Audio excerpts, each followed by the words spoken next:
All right, welcome back to Trothar, where we have a we have no Ivy, no Shadow, and we might unfortunately have no Rustling. Rustling's voice actress today, or actor today, specifically is not feeling well. How you doing there, Danny? Sounds like death.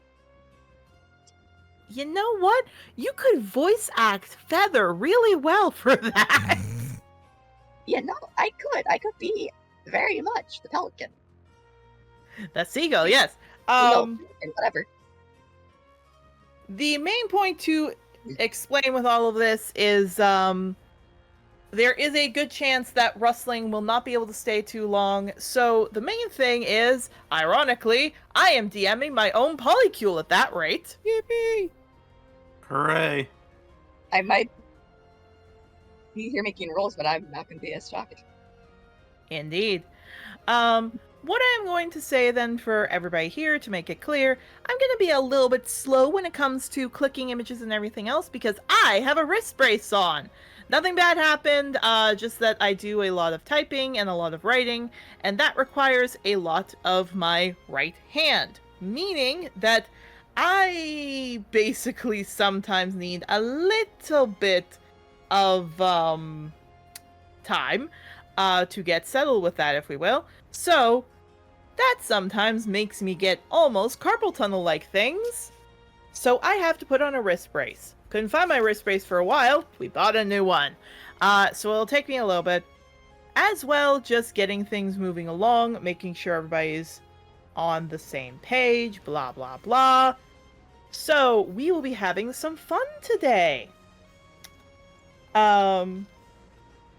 As well, you're going to hear Mabel and Octavio coming from their own separate areas because they are back in their respective homes.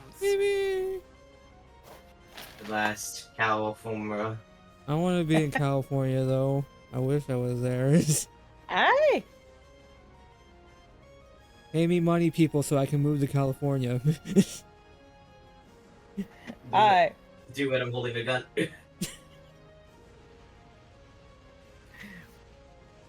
What I will say is, again, if you're looking for wonderful music like the one that just came on for Trothar's theme and a few others, please go to Tavern Cat Records. He does fantastic music. You will not be, regretting your choice by picking Tavern Cat. You will have a great chance at it. And if you want to support in other ways, both Tavern Cat and Churgo II have Twitch streams, where it's mostly Final Fantasy and sometimes a few other things in the mix. For Tavern Cat, it is music, and for Churgo II, I have heard it might be something along the lines of possibly a mixture of Monster Hunter as well as a few other smaller games like Paper Mario. I don't have a way to set either of those up right now, and I also don't have Monster Hunter. Oh, I meant the older one, but yes. Stuff in the future to come, so take a look at both their stuff, because I, for one, messed that up so much. I am very sorry there. What? Nelly. So, as for me, again, Stupid Cupid will be coming out. Probably by this point, it will have been released, a little bit of them. If you want to be a part of the conversation and specifically have your say when I'm doing those, please, please, please make sure to come in and, well, join in the Twitch stream. Help out, give some support, all that would be great. And I think once I reach affiliate, I can do both YouTube and Twitch, but not right now. So, if that's the case then, for everybody here, I hope to see you over at Twitch where we do Stupid Cupid, and soon, hopefully, something to do with Pokemon, though that probably has come out by that point. So for now, let's get to what we're here for, which is Trothar Chronicles. What say you, everybody? Yippee! Hooray. And there was much rejoicing. Rejoicing indeed. Nelly, the colds and tiredness always hit us when it's the end of winter, beginning of spring. Ain't that a kick in the teeth? All right. Then before we necessarily go and have our game, enjoy ourselves, we have to go through some warnings. Because once again, this is not a goddamn series to play up for children. There are some pretty disturbing things that happen. Autumn Thicket is one of those things, if you all remember that. That was definitely not for children events. So what exactly is the warning here? Well, specifically, Trothar is not intended for young audiences. Specifically, there are themes that can range all the way from gore, violence, abuse of all kinds, from sexual to physical, emotional, financial abuse. There are cases where we have had incestuous thoughts or actions that are played out. Specifically, the actions are in backstories with the after effects played in here, or in the idea that's, again, it's inspired by Greek mythology. Basically just those kinds of connections coming together. There's animal abuse, violence, and trauma that is on full display. And in the case of animal abuse, those come up way, way, way more when we are close to a mission city. And in that case, that is what we are probably going to get to today.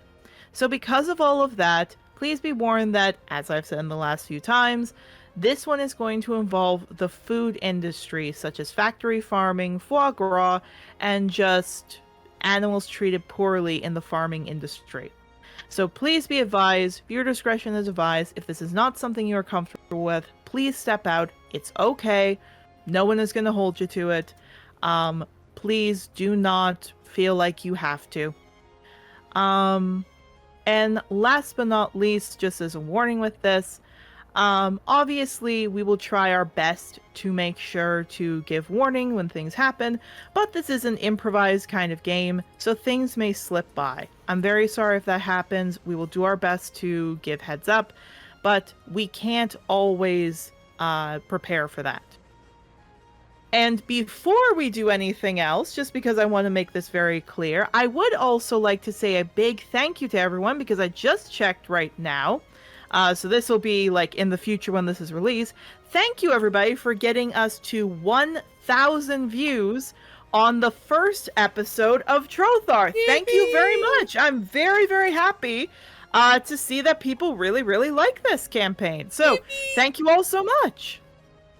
Dude, they get Hooray! having my voice shot. Indeed. All right. So with all of that said and done, let us begin.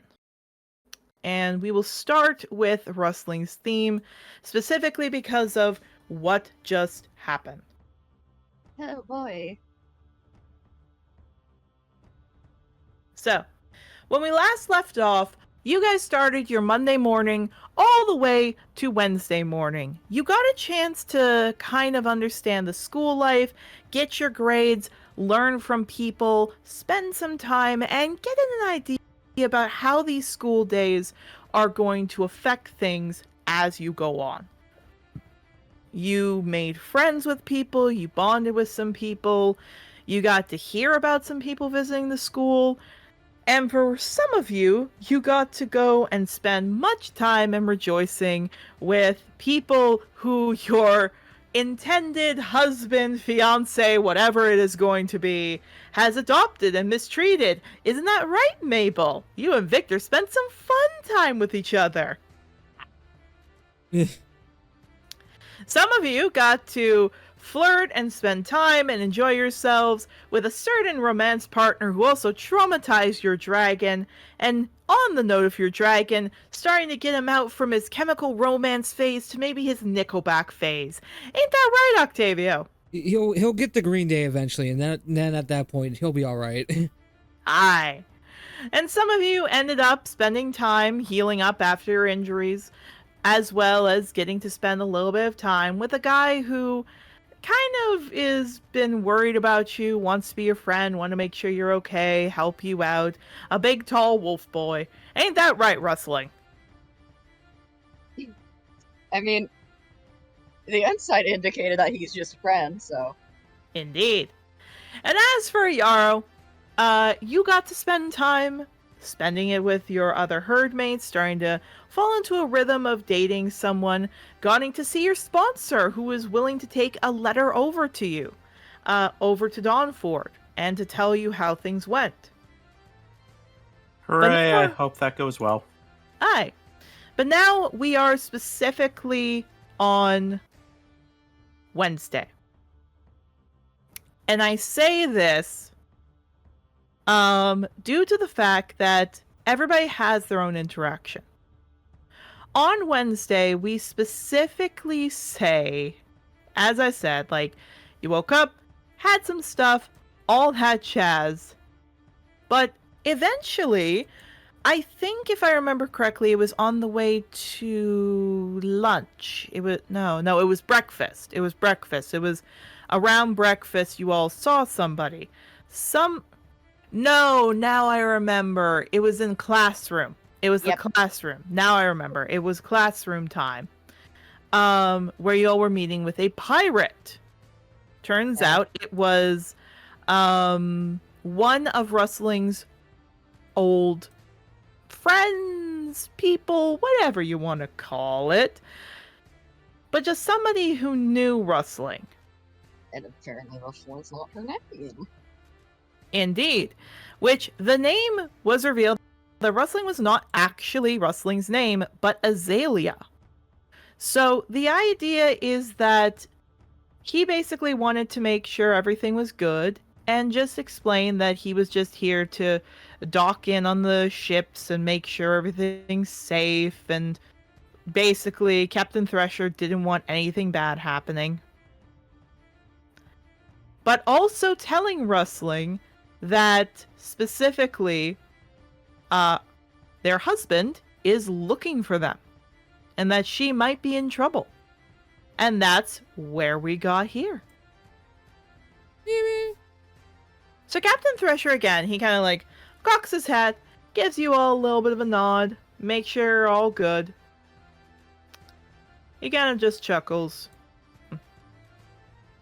Ironbeak's relentless. He'll try to find you, that's a sure lass, but if you're this inland, I doubt he'll find you. Him going after the jewel, he probably won't want to come this far out into the land. So he actually is looking for it. I think he's an idiot, but I don't know.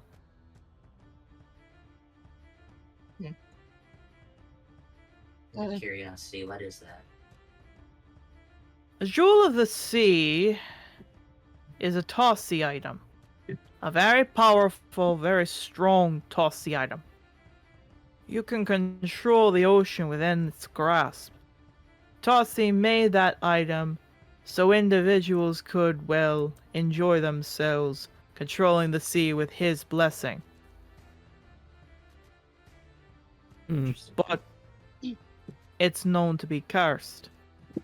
Azalea knows that pretty well. Yeah, she kind of grimaces. It's Rustling. Why are you going with Rustling? That's not a name. Mabel's very clearly trying to hold back from growling at this point. It's the Rustling in the wind. You held on to your name pretty well. Silverrain, Captain of the Seas, Slayer of Innocent, Destroyer of that who holds against her. Why pick Rustling? Because that's just what I decided on, okay? You never told me what happened on the ship. If you want to talk about it, I'm here. Ironbeak ain't here and I am. Gave me that name, I hate it. Alright. And he kind of gets at your level. I offered you to join my crew a long time ago. You said no. You're not with Ironbeak's group. You ever thought about coming back to the ocean? Chance to sail the seas. You could join up with my crew. Put you in as a first mate. What you say?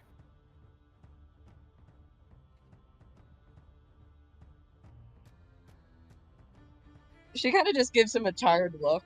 Like, a very tired, like, kind of self-deprecating smile. I was an idiot who went after that jewel. I need to go and look the alarm back there. Alright. And he ruffles your head. Give me a hug, alright?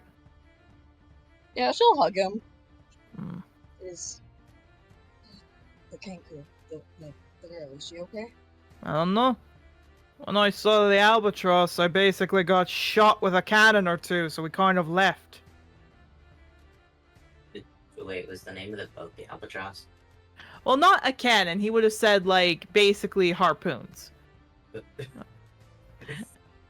Oh, he looks up. I'm sorry, Vic just walked past me holding a racked up ace bandage. Where'd you get this? Oh god. Sorry, go ahead. Think, what the fuck? Why are you carrying that like a baby? Fine, you can have it. You can have it. I'm not using it, but why? Why though? No, go ahead. Sorry. That No, was very much a growth for a moment. all I was going to say is, basically what ends up happening is, again, he just smiles. I don't know what you did there, but I still don't like Ironbeak. You want to talk about what he did?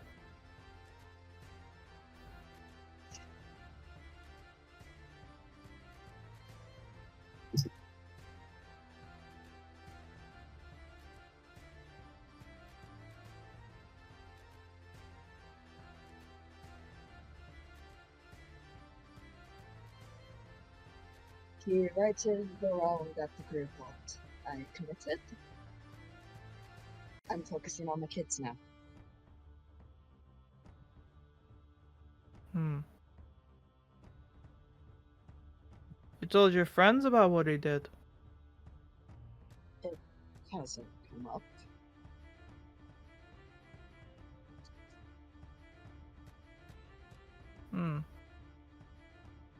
That's the phrase of you haven't told them. Got it. Kind of like turns over. Again, he stepped forward and sticks his hand out. Captain Thresher again. Just to make your acquaintance again. Pleasure to meet you. I should make it very clear that to make it quite honest, if we will. Kind of like moves his hand to kind of gesture to talk. Captain Ironbeak is not the best of sort. Big Herculean Kanku. Massive fella. When I met him, he had a shipmate with him, kind of gestures his head to rustling. Pretty young one, if you catch my drift. Ned, I mean this gently. She doesn't need to tell us this if she's not ready. I know that. But I also know, kind of gestures back over, she doesn't tell anybody anything. And if there's anything I know about the old Captain Rustling, kind of like nods back to you, Rustling. Gotta give her a little bit of a push every now and then. Otherwise she won't take the help. And she won't pick it up.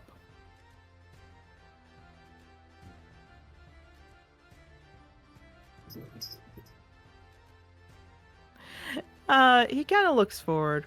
I won't go into more details. All I need to tell you is that Ironbeak is a scumbag coward. I hope the Albatross does fail and gets swept into Tossie's maw for taking the jewel. I guess that is the name of the ship. That is a really unfortunate name for a ship. I know. The point is, I'll be docked here for another week. You make sure, and he turns over to you, Rustling. You make sure to keep this one safe, alright? She's tough, but you have to be when you got taken in by Ironbeak at 13. You all take care of her, are we clear? Able nods. They're connecting dots but not saying anything. Octavia looks over at Mabel.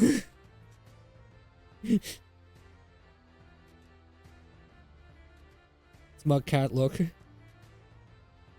Yeah. He walks over and ruffles your head again, rustling. And you. I expect you to open up. And come visit an old captain whenever you want, okay? I'm sure the kids would love to see you again. Of course they would. After all, I'm the only one that beat their mama at a harpoon fight. That was an off day. Oh, that was an off day, and you had a terrible shot. Gives you a wink. And hey, if they're looking for a new dad, I don't mind taking the position. And again, he ruffles your head and walks off. Yeah, Rustley just kind of waits until he's gone and just kind of sighs and looks back at the group. You okay?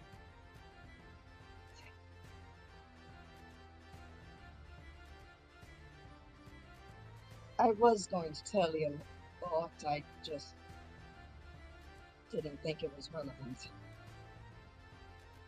You don't really need to explain anything, it's your business.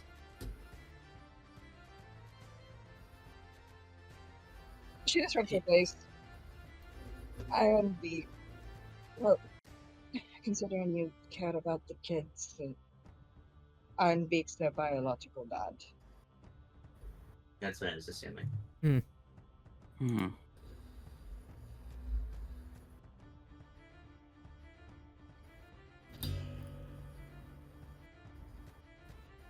I'm assuming he's much... you can tell me to fuck off if you want. I'm assuming he's much older than you. Aye. If you're connected, that's correct. It's nodding. I've only connected the dots after I got out of that, but That's fair. Most people don't connect the dots until they're out. I mean, you were a kid wrestling, that's fair.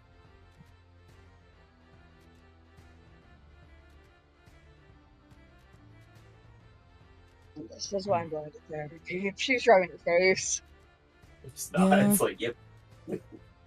That's more. You want me to interact? I'll be right back. That's more than enough reason to go to therapy. I feel so. Yeah. It amazes me like that people like that even exist in this world. He's... The funny thing is, the more I look back on it, the more I didn't even view him like that. Yeah. I just saw him as a father.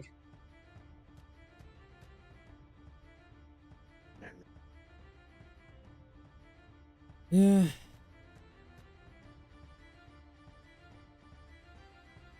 But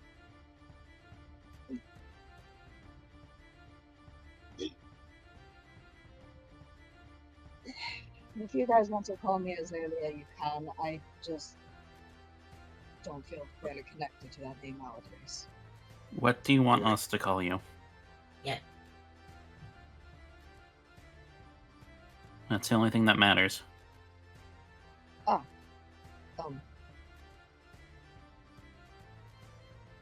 Alright, I'm back. I've gone so used to wrestling nowadays. Well, then we can just call you wrestling. You seem like you've had enough choice taken away from your life. You should probably have this one.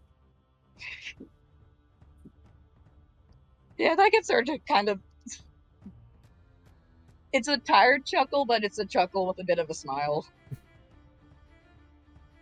I guess I should hold on to the choices I made, eh? Nods. But I know you said you don't like the name, but do you want to know what Azalea's mean? I've always wondered. Well, there's different kinds for colors, but like overall, azaleas tend to represent rebirth and resilience, actually. Makes sense. That makes sense why I want the name to be that. Nods. At least looking back on it, sooner or later, I feel like we're going to be meeting my family with the track record we all having. Probably. Gabriel sweats a little bit.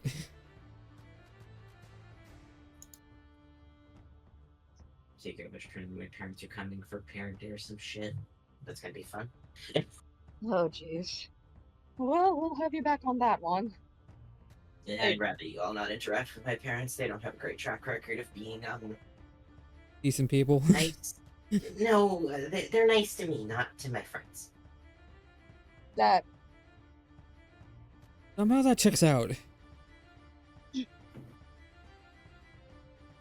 Don't worry, I'm used to people not being nice to me. Wow, dude, that's a bummer. Whoa, dude. Whoa. Okay, God but like, dang. I'm trying to get you like not to be put in that position, Yarrow. So like, let's just don't talk to my parents. No, I mean more of like it doesn't bother me. Well, yeah, but like it bothers me for you to be put in that position. we'll cross that bridge when we get there. I just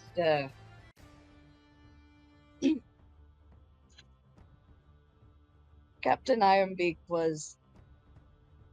he's the main reason I am so protective of my kids before I got off of there. He wanted to Right.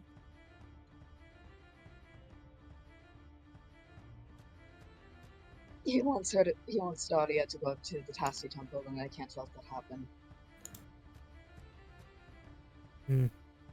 Yeah, they're growling a little bit.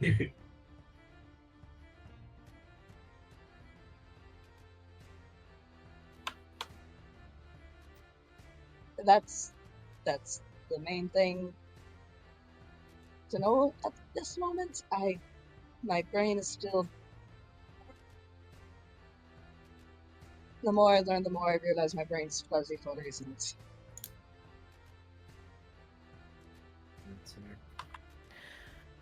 Well, I will say this. While you are talking, suddenly some of the other students are coming into their next class, so you need to get going to get to your class. Oh, fuck. Yeah. Right, Yippee. walk and talk.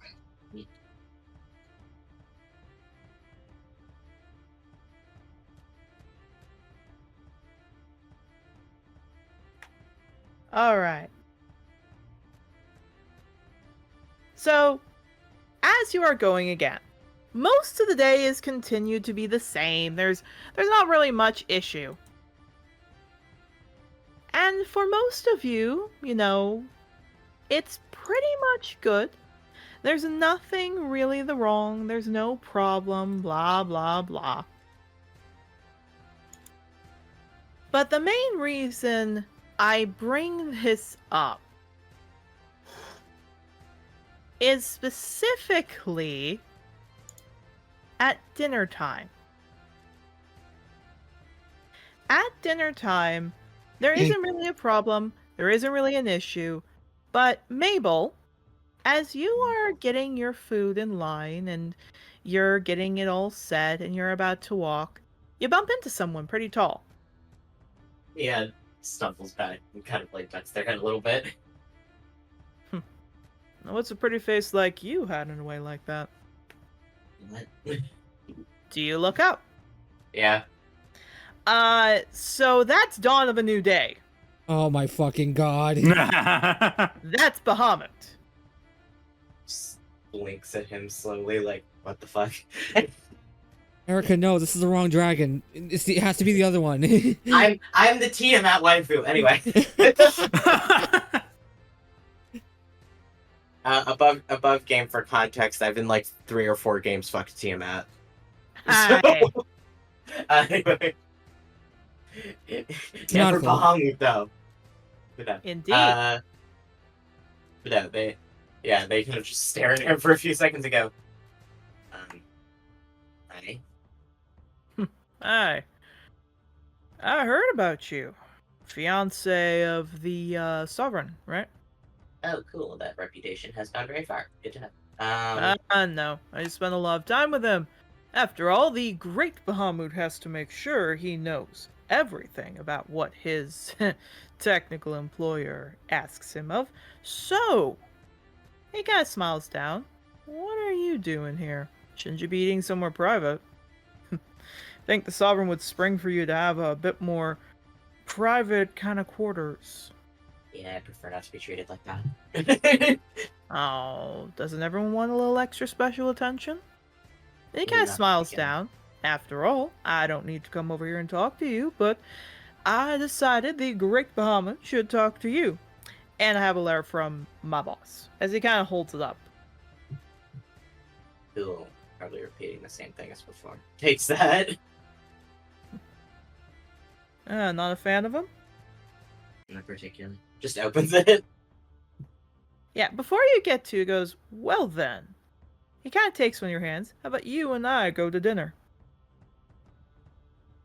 Just stares at him with the most, like, the audacity of this bitch. Yeah, they're just staring at her for a few seconds and goes, why? Because I think you're quite pretty, and, well, everyone knows it's an honor to go on a date with Bahamut. Don't do it. He's not worth it. Oh no, they're not swayed by this. They stare at that and just go like, I see. I'm okay. Just looking at the letter. Oh, come on. He kind of gives you a little tug. What's wrong? I don't bite unless you want me to. Oh, he's a dick in this universe.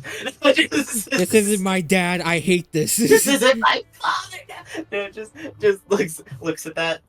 I'm good, thanks. I'm not really into touch. Backs up a little bit. That. Come on. He takes a step forward. I'm everybody's type.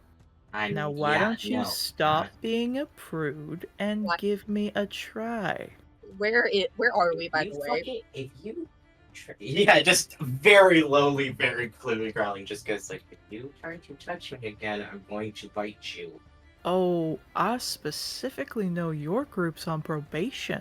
And he takes her hand, so I know you can't do anything.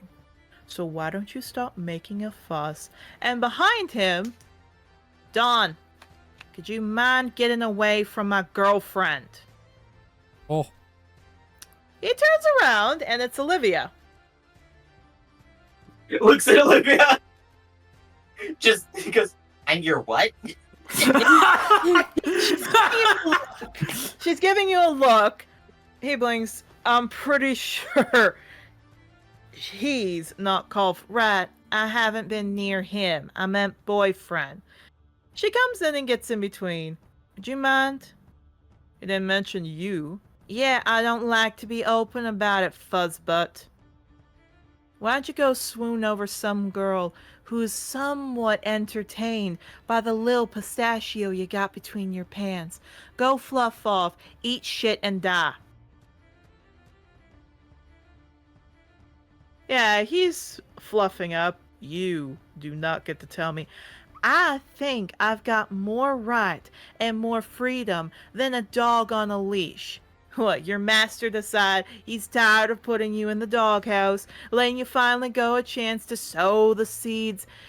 You are the most pathetic guy I've ever been around. And let me tell you, the mere existence you keep breathing, I wonder, to the end of my days to Agnes, that somebody will have the grace to kill you off, so the breath that you take away from everybody else's goes to more needing people. So why don't you go off, shut up, and let me have the peace and quiet to pretend that you don't exist in this universe, you man whore.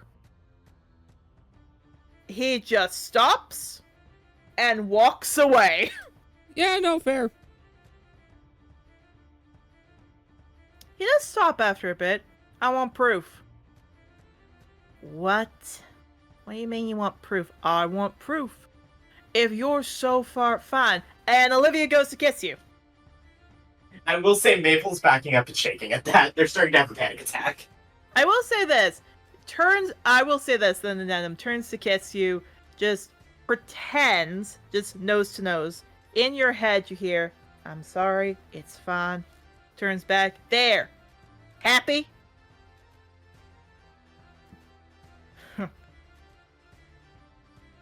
Who knew the bitch had some energy? Yeah, go off, you bastard.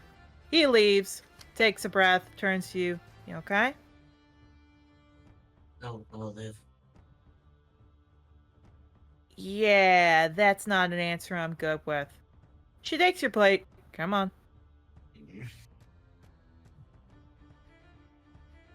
Yeah, she leads you out, funny enough, to the forest. She kind of looks, I know you get in trouble. I'll say I pushed you or anything else. Come on. Yeah, just following. Yeah, Vulture's there. She puts your food down. She goes to a rock she starts to eat. Her dragon is nowhere near, but you assume it's nearby. She eats. You okay? Okay. Again, that's not an acceptable answer. He shrugs.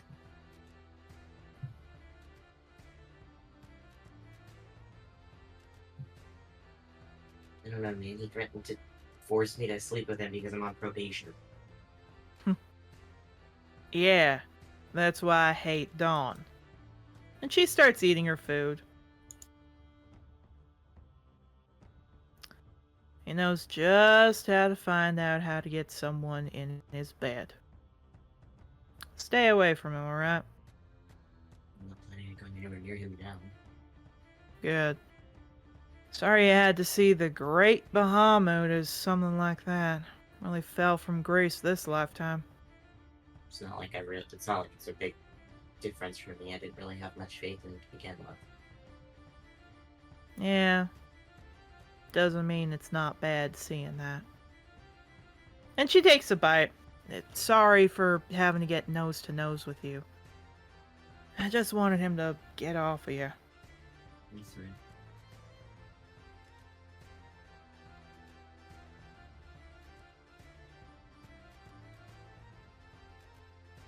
They're just hugging Vulture because they're very scared.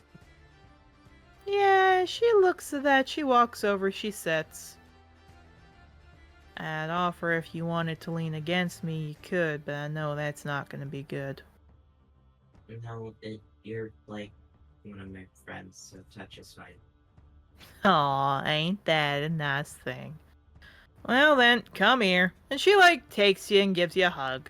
It's okay. Yeah, she sighs. The moths and other, leaves and such, because she is a forest dragon, specifically a forest dragonborn, because of all of that, it's nice and fluffy, so it's not like Clover's wool, but it's definitely soft. Yeah, just sighs. Should I tell Shepard that happened, or does it really not? Normally, I'd say yeah if it was another rider. The problem is, Dawn of a new asshole has basically found a way to get around the system, because he's practically better than the rest of us. That's why you come talk to me. I'm above him, and technically I can tell him to go F off. Alright? Fine. I'll protect you. Okay? He just sighs. I'm just getting sick of needing to be protected at all. Why is that a bad thing? I just want people to leave me alone. You want me to leave you alone? No, like people like him in the sun. Yeah, that's a little hard when it's someone of high power with someone who's a noble. I didn't ask to be a noble. And I didn't ask to have a whole life with my mom that I'm now scared to go to a tea house to go say, hi, I'm really sorry. But we don't Just always like get this. what we want.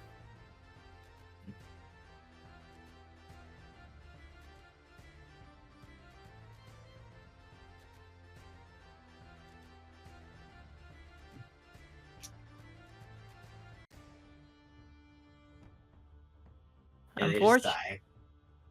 Unfortunately, you're in a position where that's a little tricky. Now, she kind of, looks down to you.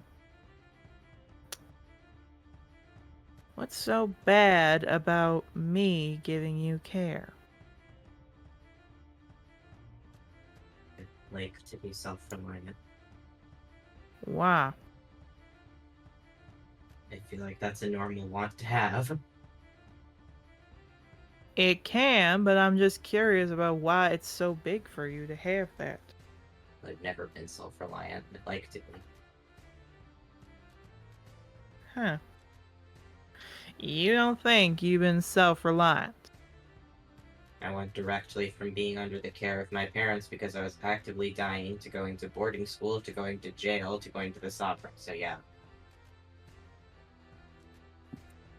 Okay, but you specifically have a chronic condition that causes you to die. That doesn't mean that I don't want to be self-reliant.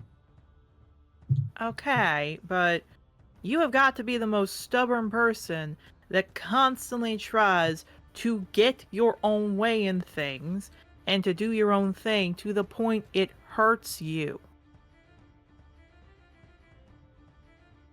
Shrugs.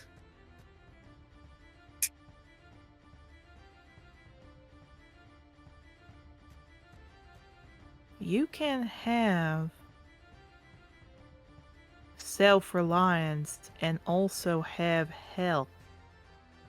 Okay? Reagans. Do you think I think you're weak? I don't know. Clearly people do. Oh, yeah?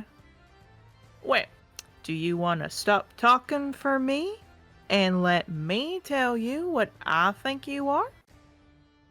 Just shrugs. I think you're a stubborn, prideful mule that doesn't know when to take help and thinks he has to be all big and powerful because he thinks nobody will listen to him if he doesn't. No offense, have you seen how people treat me? I know. That's why I'll always offer help, but you are enough of a stubborn mule that even if I tried to offer you more help, you won't take it.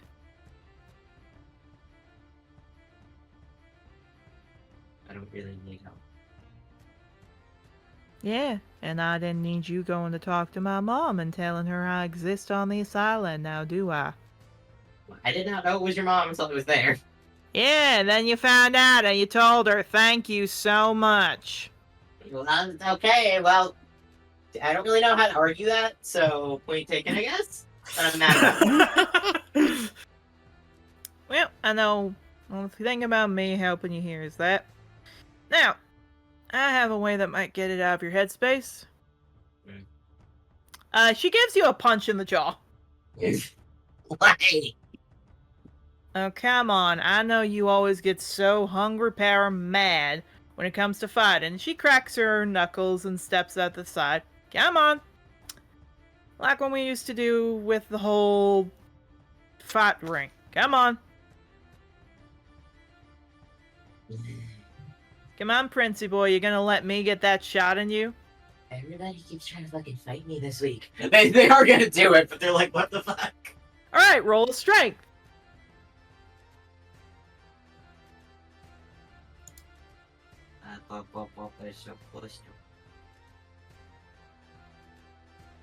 Oh, come on, Olivia. That's a sucky roll.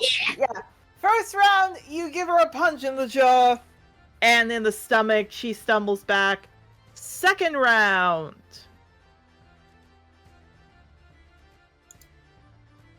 Yeah, she sweeps her tail, gives you a kick in the groin.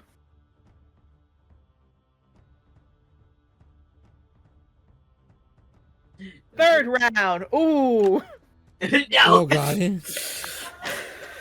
Well, Okay. Mabel dies. Okay. Specifically because what you have told me with Mabel and his thoughts with Olivia. what does that mean? Fighting. So how do I explain what Mabel's kinks are? Anyway. Oh god. Nala Simba. Okay, got it. How do I describe this? As you and her are beating up, and both of you are drawing blood. In this interesting little thing, as she is about to land into a hit, your face gets flushed, your heart goes fast, and it kind of clicks of, oh, and you get punched in the jaw. You feel a crack as your nose gets like a little pain, and you go tumbling back as she pins you down. And she snorts, "Gotcha, Princey boy." Okay, I think I'm probably done. Yeah, I thought. Can you feel the love tonight? Yeah, she puts her hand down. Come on. Yeah, just shakes himself off and gets off. And he just gets Yeah. up. Hey, that was a big Freudian slip. Lamau. The auditory processing disorder made a joke there. No, No, it was perfect. No notes. No notes. Absolutely none. Also, above game to explain to the audience, I have auditory processing disorder because of ADHD, so sometimes I mix up words when I'm speaking. No, that's very fair. It paid off well in this time. Yeah, unfortunate. These are the jokes. Shaking hands, me and Caleb, Nelly. auditory processing disorders. Indeed. Oh god. So, Olivia casts, looks like, heal on herself.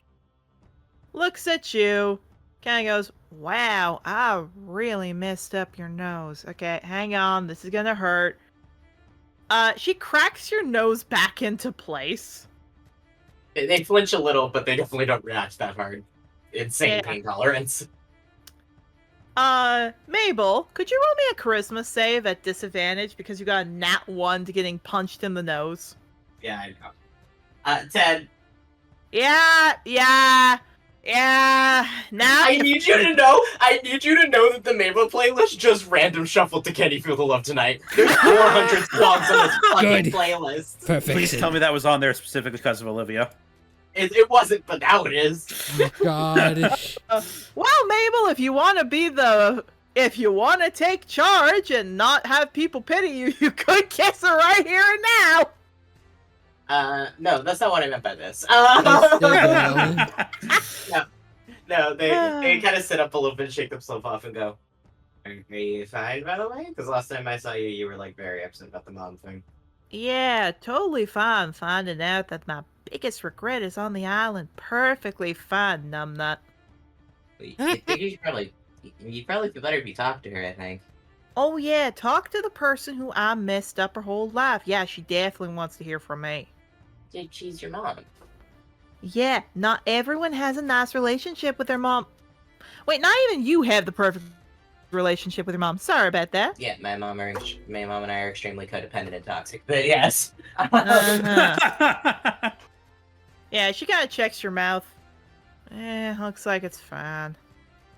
She hands you a handkerchief. Blow. It just does that. Check again with your tongue.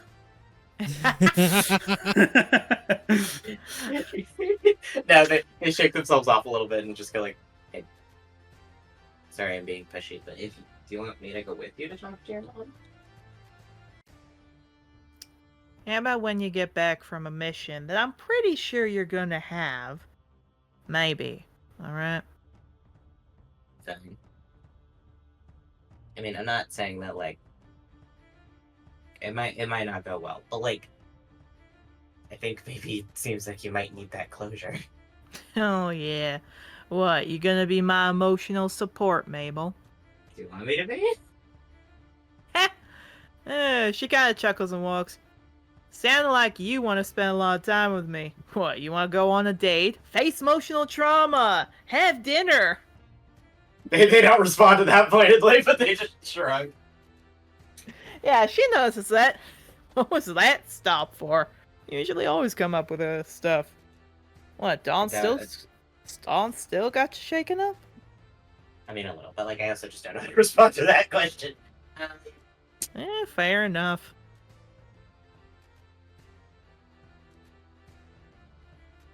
Look, I'll live. But everything keeps reminding me of Jamie this month, and so then this fucker shows up and talks exactly like him. It's great. Well, yeah, kind of makes sense. Jamie and him work together. Are you serious? Oh, You do realize the guard works with the reincarnated dragons, right? Yet, it's a little hive mind echo chamber. That uptight prick. Anyway. Yeah, go off. I don't care. I really don't know what to say. I just hate him. Alright, also, everyone interact. I'll be right back. What do you mean interact? Mabel's the only one in the scene. Yeah, I was about to say. But, like, you can talk with each other about what just happened. I'll be right back. And Mabel interacts with nothing. Everybody interact. Jamie's like, not Jamie. God, that's a slip on my part. He's here now. Olivia just has like the fucking lotus loading symbol above their head. She's buffering. oh god, Oh the no, she's got a buffering. Pokeball. Oh god. Not the Pokeball.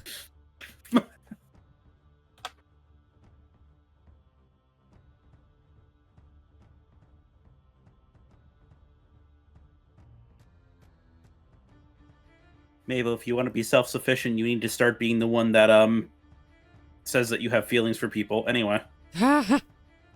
Correct. Will they do this? No. No. No. Of course not. He's an idiot. This is true. Yeah. I'd like to say nothing has understood my character more than that one fucking chat message that she said he's not evil, he's stupid. It's like, yeah, that's it. That's the character trait. That's the character. Whoopee. I was telling Erica in the car earlier I need to have a moment where Yarrow turns to Mabel and just goes, you know, sometimes things get so hard I don't want to think about it or want to ignore it. But then I think about you and I think about how horrible your life is going and that I shouldn't do that. Thank you for being a cautionary tale, Mabel. Mabel's just a fucking like Mabel's a what the fuck is the word for it? Not cautionary tale, like an Aesop's fable. Oh god. It's both. It's a cautionary tale and an Aesop fable. Yeah, at which point, Olivia just chuckles. You don't know how to respond to a joke? Yes. Oh, what? You want to go a date? Will go on a date with me? They just look away. Yeah, she stops. She grabs your shoulder.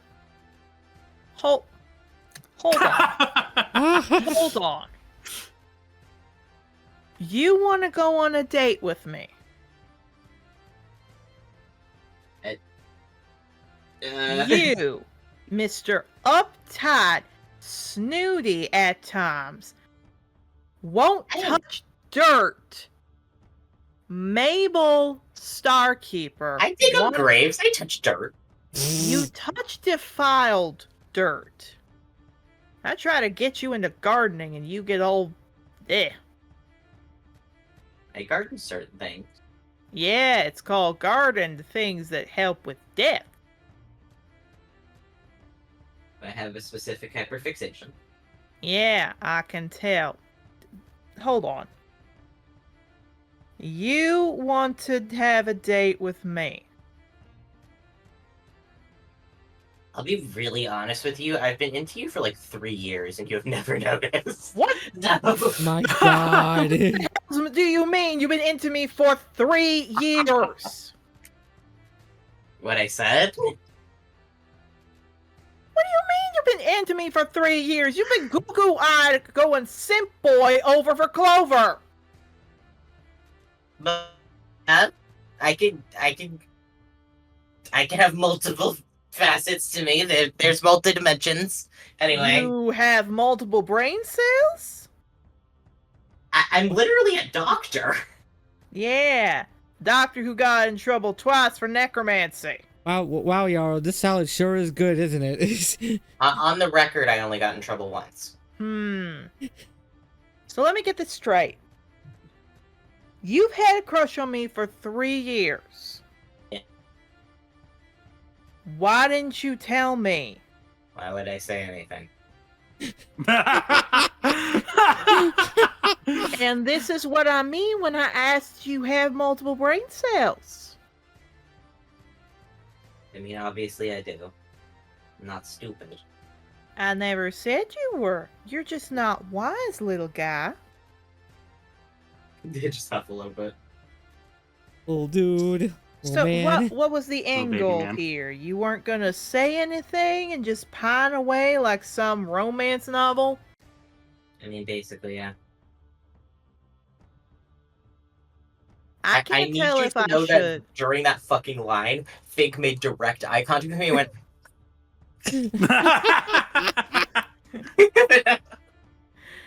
She Dumbass. she just looks to you. You have got to be the dumbest bright guy I ever have met. His shrugs like, okay, fair. Yeah, she puts her hand under your chin and has you look up. Okay. Okay. When you get back. Alright.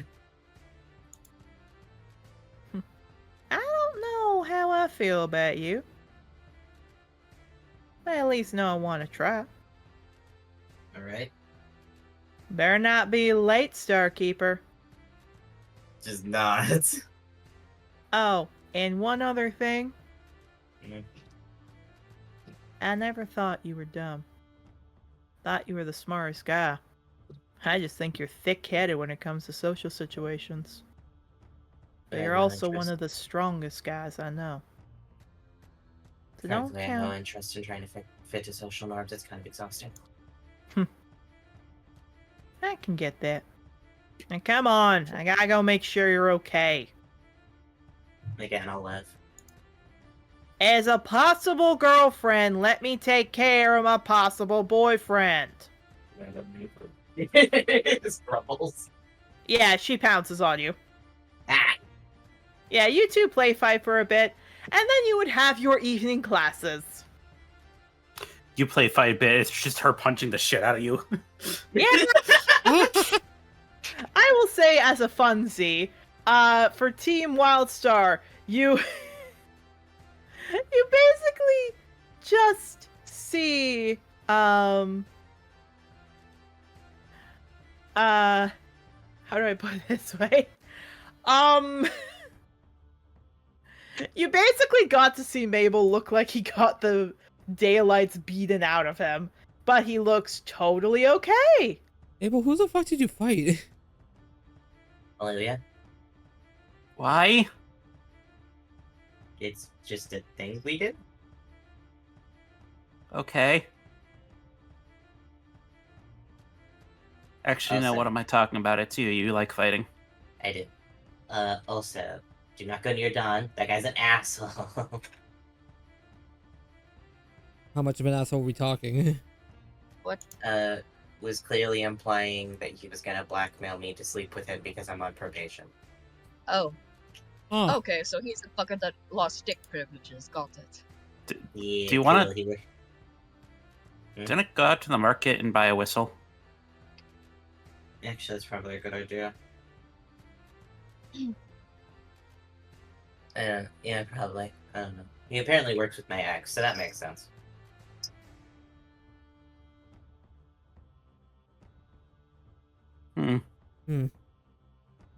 All right. So players, as always, I will ask this. You basically get you get your average time, you get the questions and everything else. Octavio, you're still recovering from all the lovely little shakies and visions you had. hey. A fun time. Where's the guardian creature? However, evening comes. Now again, players, you may decide what you wish to do. You can, very well, if you wish, you can go to your job, interact with an NPC, or go buy something. What would you all like to do? Job time, baby. Alright, Rustling's going to job.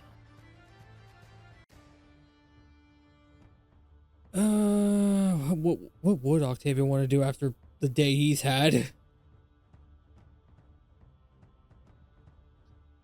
On a side note, I just ordered DoorDash with freaking milkshakes, and I'm excited.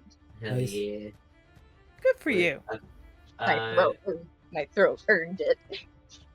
Would I be able to like work on the plushies for the kids while I interact with an NPC? Yes. Okay, I'm gonna do that. I'm just trying to figure out which NPC. You might want to go to Clover to tell her about Olivia. True. Yeah, we'll do that. Alright?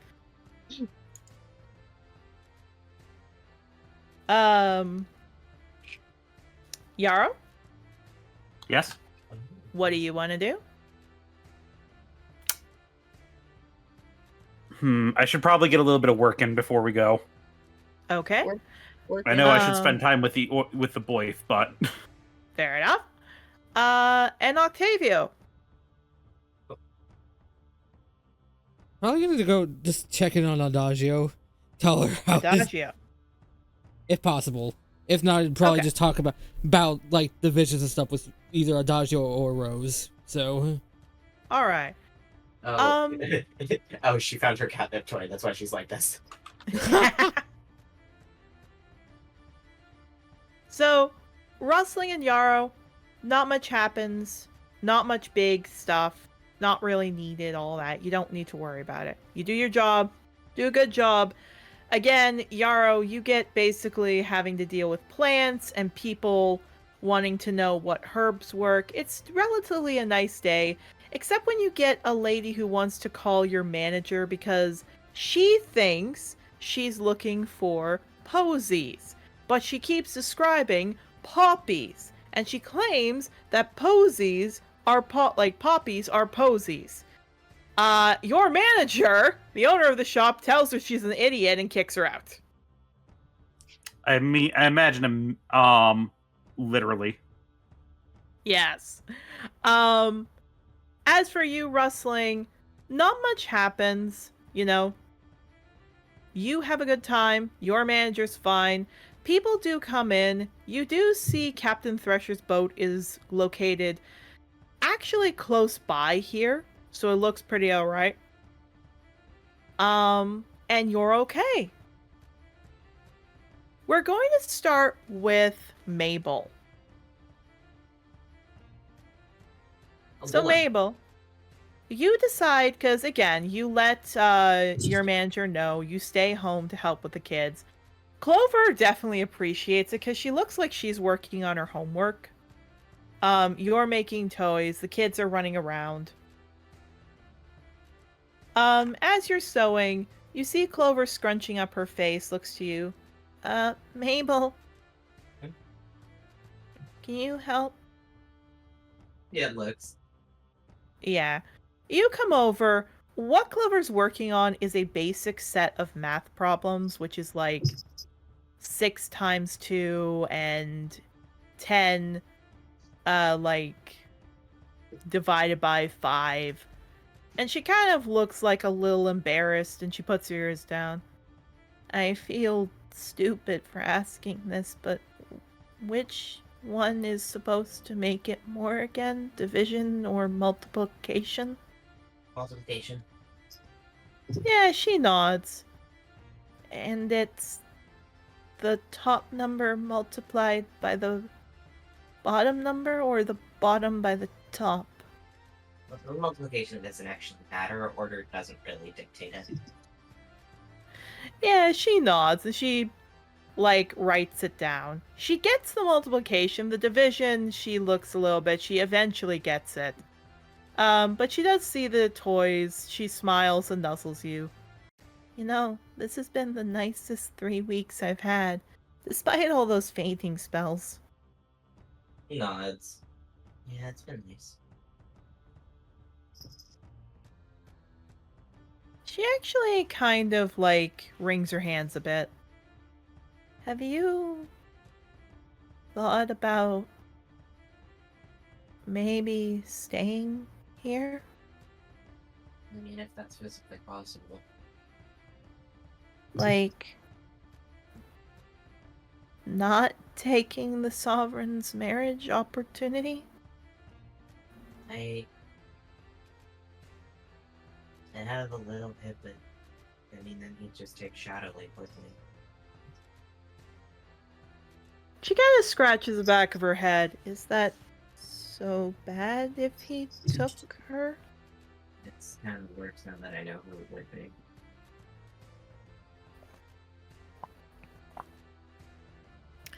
Yeah, she sees that. She sighs, she gets a smile, she puts her quill down. She walks up to nuzzle under your chin. Mabel, you definitely are way too big of a heart now, aren't you? You just huff a little bit. Why does everyone keep on telling me that? God. Yeah, she puts... I will say, I will taking it as a patronizing thing.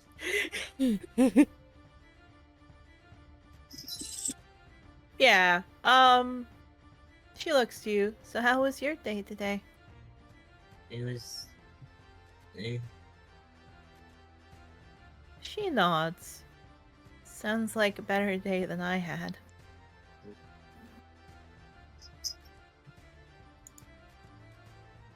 What happened? Nothing big, just... I didn't realize someone from the castle was here. Don? Yeah, he's got a personality, you know?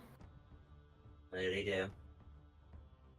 It's nothing, Mabel. It was a long time ago, okay? Yeah, they fluff up a little bit. Like, their frills are very, like, poofed. They're just like, what do you? Yeah, she makes sure the kids are distracted. She sighs. It just was that Don kind of would, whenever he wanted time, it never went that far. Just he got handsy. Just nodding slowly. Anyway, just today when I was getting lunch, well, dinner. Yeah, she kind of rubs her head. It was fuzzy. He saw me and kind of just backed me up into a corner and got handsy again. It's fine. It's fine. I'm used to it. Okay, yeah, but you shouldn't be. It is the life of a slave. Kind of sets down the sewing stuff and goes, Do you have time to come with me really quick? Yeah, blinks, nods. I'm gonna go find Team Overgrowth. Yep. Team Undergrowth is in their room. Undergrowth. Don't worry. That's okay. Now, going into their, just gonna knock on the door. Holding Clover's hand. You do. She's a little confused. You go to the room. All of them are in there. They're making notes. Cedar perks up and said, "Hey, Mabel. Hey, Clover. What's going on?" Could you do me a favor? Okay, I'm not into digging up bodies, and I don't have any I'm not getting any of you involved in my shit, but Okay. no offense, What's... that's like, no offense, that's kind of me time. But anyway, just look. Okay, what's the favor? So you know how Don's here? Oh yeah, he's a great guy. Craig got him to sign a little bookie ad. Craig looks really happy. I apologize for being about to crush your dreams, but Yeah, they look a little confused. yeah. So he's being an asshole to Clover. Could you please keep an eye on her?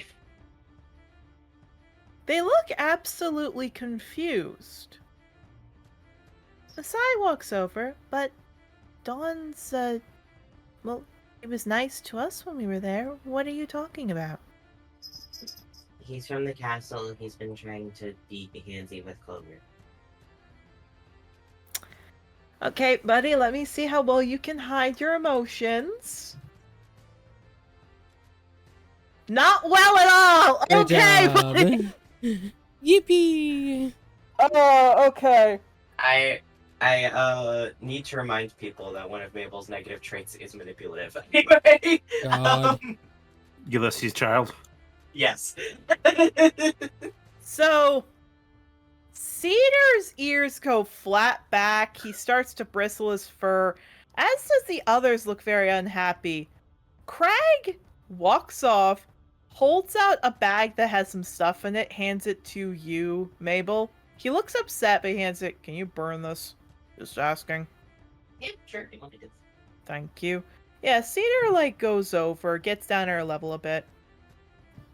Hey, you okay? I'm fine. It's not like I'm not used to it. Don't say that. Don't say that about my teammate. Okay? Mabel, Clover's tail is wagging very quick. Don't say that about my second bitch. Mabel is smirking a little bit, like this is exactly what they were playing. And they just they twitch their tail a little bit and just kind of nuzzle Clover a little and just go you have a herd now, so they can watch you. Yeah, Mabel, she actually blushes that, Mabel, that's, that's usually for romantic, Is that what that means? Yeah, Seer scratches it. Usually, not all the time, but, most of it, not all the time, just some of it. Oopsie, slip of the tongue then. Extremely facetious. God. They can't lie for shit, okay? Oh no, here's the best part. But, it's not like he has any feelings for me, right? He's been flirting with you, in the open. Yeah. Mabel stares at Clover so deadpan and then just looks at Cedar and looks back at Clover and looks at Cedar and looks back at Clover. Here's the thing, they look at each other and Seer goes, well, because of everything happening? Yeah. I don't. She nods. Mabel's watching Hey, Mabel, you want to push your girlfriend? Because you know she's got something for him. Yeah, looks at that. Looks at Clover. What do you mean with everything happening? Just, you've got a lot of stuff going on. It would cause problems. Oh, no wonder he specifically was starting with Yarrow. Yeah, it just blinks. No, not really, Clover. It'd actually make me feel better if you had people to protect you. Yeah, perks up. It would? Clover, you're the best person I know. You deserve other people. Yeah, Cedar perks up. And you'd be okay? What made you think I would not be okay? He just goes, just all of this. And he kind of gestures his hand out to you. They just frown and raise an eyebrow what? they just shrug a little bit and go, Not possessive. I'm pretty secure in my attachment to Clover. She's not gonna leave me. You're not possessive? No. But you growl whenever someone looks at her wrong. If they're an asshole, yeah. Also, she asks me to be possessive. Yeah, blinks. Wait, you do? Clover nods. Oh. Yeah, it turns me on. I mean, yeah. Well, then, I'd love to. Mabel, his ears perk up, his tail's wagging, the other members of Team Undergrowth look happy. He's about to open his mouth. But I want you all to watch the kids for about an hour. Oh. Yeah, I can do that. We're gonna borrow your room for about an hour. Oh no. And she just boops her nose with yours, Mabel. If that's okay. Sure. Because that compliment made me really happy and I want to spend time with you without the kids hearing. Oh, okay, that was the implication. They nod. Okay, Oh, Mabel. we're having sex. We're having Mabel. Alright, Mabel, roll for sex, as will Clover. Roll for sex. God. The translation, roll for performance. 16. YouTube, Yeah, Clover YouTube, is you good and hear bad. that? Performance, okay? I Two. there was a post I saw the other day where someone suggested a sex role as animal handling. Anyway, oh, there it is. There it is. Oh no. Okay, audience members, for everybody here, when we are trying to figure out if somebody is pregnant or not, we roll a set of D3s with how many rounds we think they go. Usually, a successful one is 3 even numbers on the D4s. But, of course, player question, Mabel, Mabel, would you like me to say it's a failure for right now? I don't care either way, honestly. You can say it's a success if that's what you want.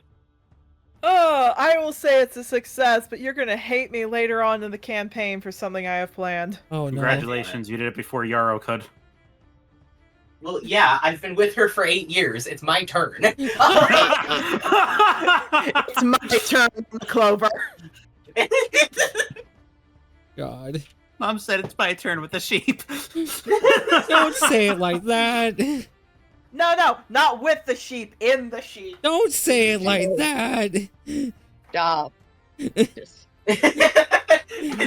Danny deadpan voice stopping gets an L. But no, Oh. Clover and you have a fun time for an hour. Danny, you good? I'm fine. I am really looking forward to the milkshakes.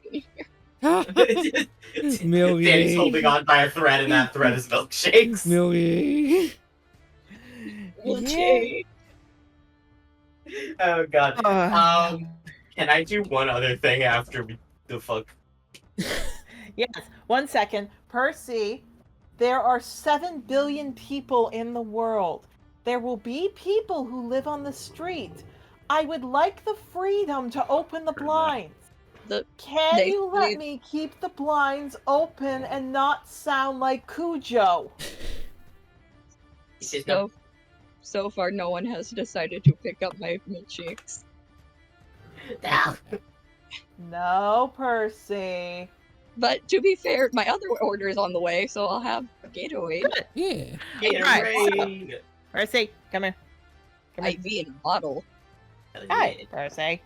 I did have someone at work once, one of the first places I ever worked, who was a nurse in a hospital, ask us to give her dog IV Gatorade. And she was like, we do that all the time at the hospital. And I went, I hope you don't. I hope it doesn't. No, don't do that. IV in a bottle. That you're supposed to drink that, not through IV. Please don't put Gatorade into your veins. Yeah, please don't. Hi. All right, Said good that. boy, Percy. All right, but Mabel, you said you wanted to do one thing before we move over to Octavio? I want to talk to Shepard. You do. I know Olivia said I wouldn't do anything to report it to him. However, Indeed. this is defendant. Indeed. So, you specifically, you and Clover have fun for an hour. She and you get time to cuddle. You get back. She kisses your nose because she has to stay there. She actually, instead of like going into her bed, you actually see her like cuddle up with Cedar, who looks very happy. Yeah, Mabel's wagging their tail at that. You know the kids, you see like Yarrow and Rustling going into their spots, so you know it's gonna be taken care of. So you walk out, you walk.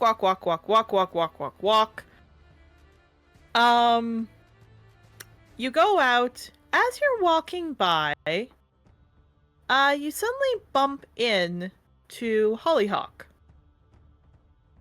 Tries to keep walking. Oh, there you are. Mm-hmm. Keeps walking. What are you doing out late? It's almost past Nice. curfew. Not your business. What, you gonna go get your girlfriend a snack? I leave you alone, Holly. Leave me alone. You don't leave me alone. You talk rudely to me. I was asking if you're getting your girlfriend a snack, and you were that. I literally haven't talked to you for over a week. Oh, it's such a bad time it's been. Anywho, what are you doing? Not your business. Well, it is my business because I'm supposed to be on guard duty, so I could get you in trouble. What's up? Oh, and I'm so scared of trouble. Just walking. You should be if it means that you will get expelled. What is it? I'm not telling you. Are you gonna go see a student or a professor? Because I know where they are Professor. right now. Which one? Shepherd. Oh, I wouldn't do that. Mm. He's off with Morbin. I'll just leave a note for him under his door or something. Ooh, mysterious secrets. What is it about the running competition? No offense, I don't like you. I don't want to tell you things. Do you know that concept? And I'm gonna change the music. Oh no.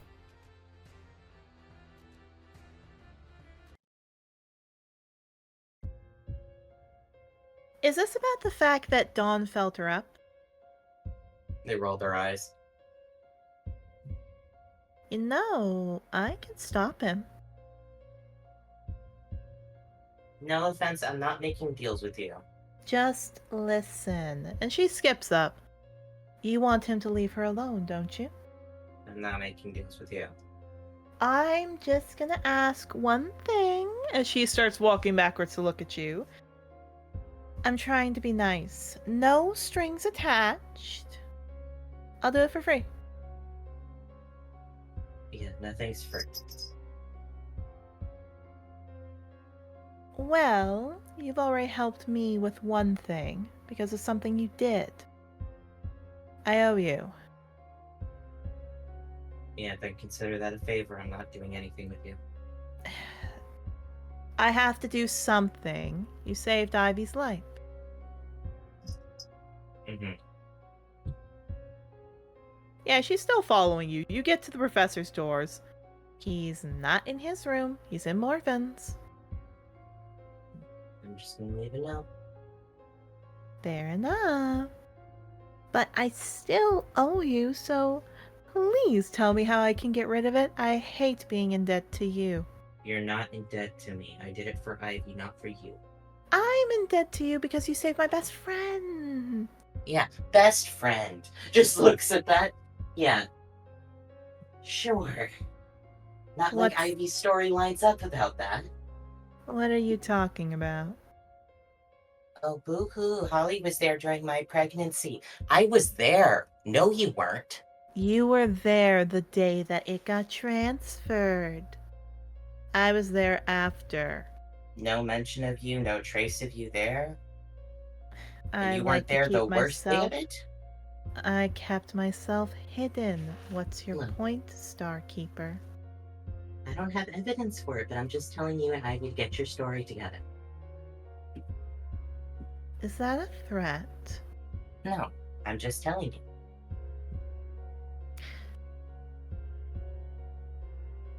You want the truth? It's not gonna be the truth, but sure, go ahead and tell me another lie.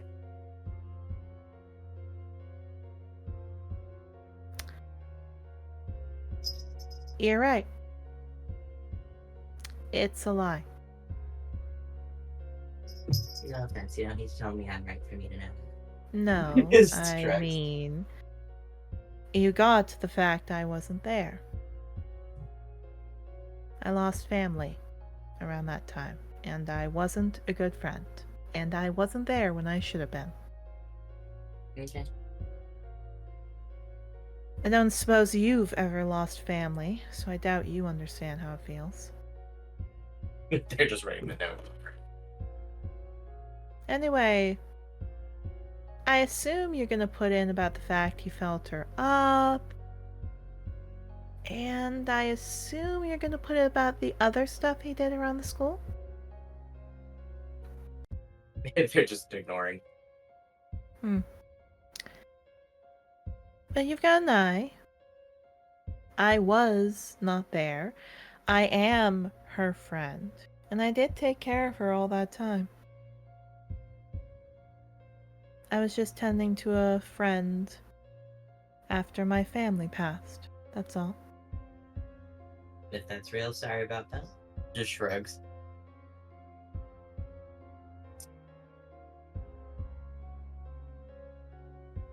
Anywho,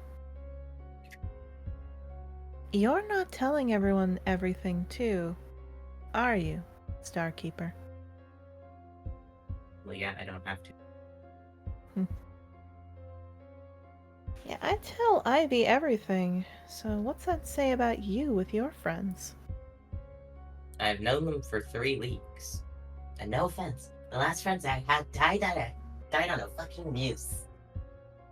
You sure they did? Yeah, well, they did not. I know that. You're not telling me new information. Dark blue, tiefling, fairy, right? Just glares at her, Name Sapphire? glaring. I've seen her. I Or don't was want any it information from Moonlight? Or was it Acorn? Or was it Amelia? you. I'll gladly get in trouble for attacking you. What? I'm just saying. Amelia. That was your first girlfriend, right? I will gladly fucking fight you right now.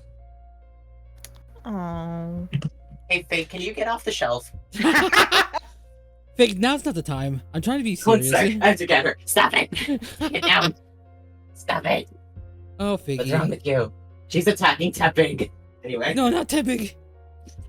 No. Okay, sorry, go ahead. She just goes, well, if you keep saying I'm not friends with Ivy, maybe I should ask if you were really in love with Amelia. Or if I'm you're- rolling a wisdom saving. Or if you're gonna end up having Clover just like Amelia. My Mabel's Mabel's knowledge that they are on probation versus their anger problems. That's a 12! Oh, they're really angry right now. They're holding it in, but they're barely holding it in. Yeah. Your nostrils are glowing, you're Okay. snarling. Yeah, they're gonna try to walk away. Well, you do until the door opens and Shepard's there with Morven. They take a breath. Yeah, he blinks. Amabellus, what are Mr. Starkeeper, what are you doing here? I just wanted to tell you something about Clover really quick. Fake, can you fucking stop? Creature. We have rules about I told him. It was actually my fault. Yours. Yeah, he I got the times wrong. I told him that curfew was 30 minutes extra. I figured if he had anything to tell the professorship, it was important. Oh, I see. And she comes up and hugs you.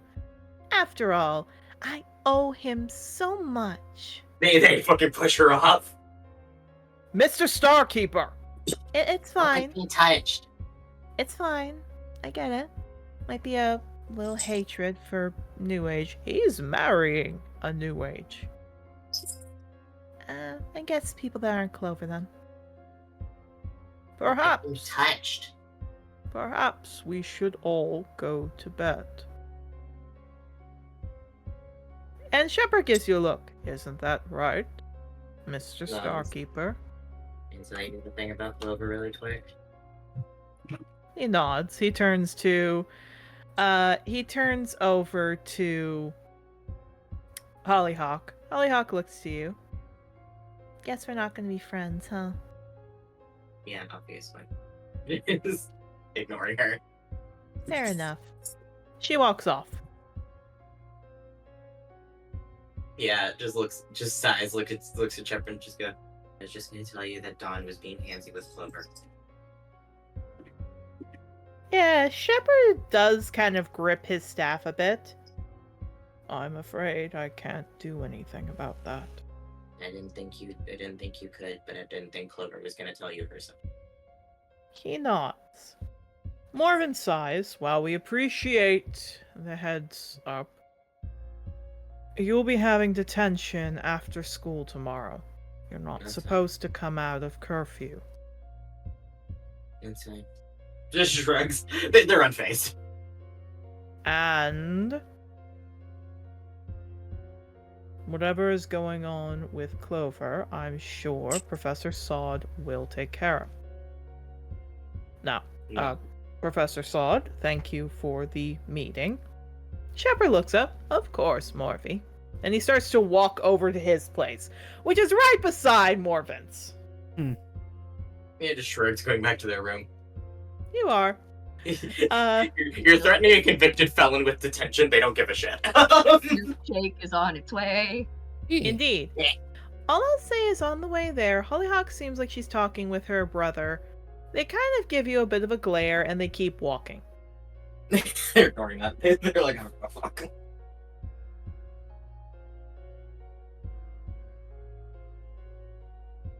Alright.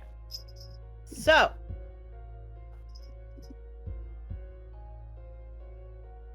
You go.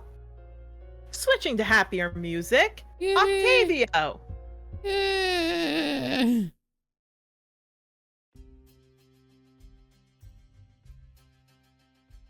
Octavio, you manage to walk down and you go to visit Adagio. You're allowed to see her for another, 15 minutes. So, as you head down, you've got, a few things ready. She's kind of laying, taking it easy. She does wait. She sniffs. She walks over. She puts her, she can't reach her hands fully through the bars, but she kind of sniffs. Octavio? Hey, Adagio. I'm still getting a little good with my snaps, but I'm getting there. Oh, that's good at least. He's kind of I assume he's still at least a little bit in pain after, 2 seizures in one day. Yeah. Yeah, he just kind of gingerly sits down. It's yeah, it's been a day, so.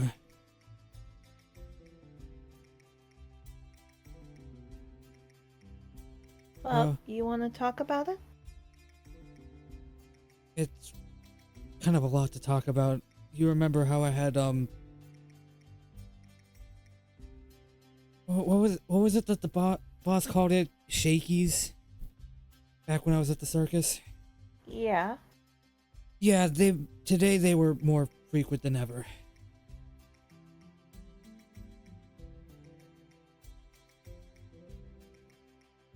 Yeah, it just blinks. I mean, that makes sense. It never looked like it was shakies. It looks like a seizure. Yeah, no. I wanted to say that to ease into the fact that these are seizures caused by omen sight. So. Yeah. Nods. The fact that I keep on seeing visions of people either getting maimed or killed has not been easy either. So. I was gonna go to work today after classes, but I just wanted to check up on you, see how you were holding up. Yeah. Just smiles. It's nice again to hear you. I made a promise that you were gonna hear from me more than once, Adagio. Doesn't mean I'm not happy to have it. You know? Oh no. So, I don't assume I'm getting out of here anytime soon, huh? I haven't been able to figure out any kind of time frame for your release or anything like that. I know it's probably gonna be a while. It's okay. Yeah. I don't know. It's only halfway through the week and it's felt like an eternity, so. I know.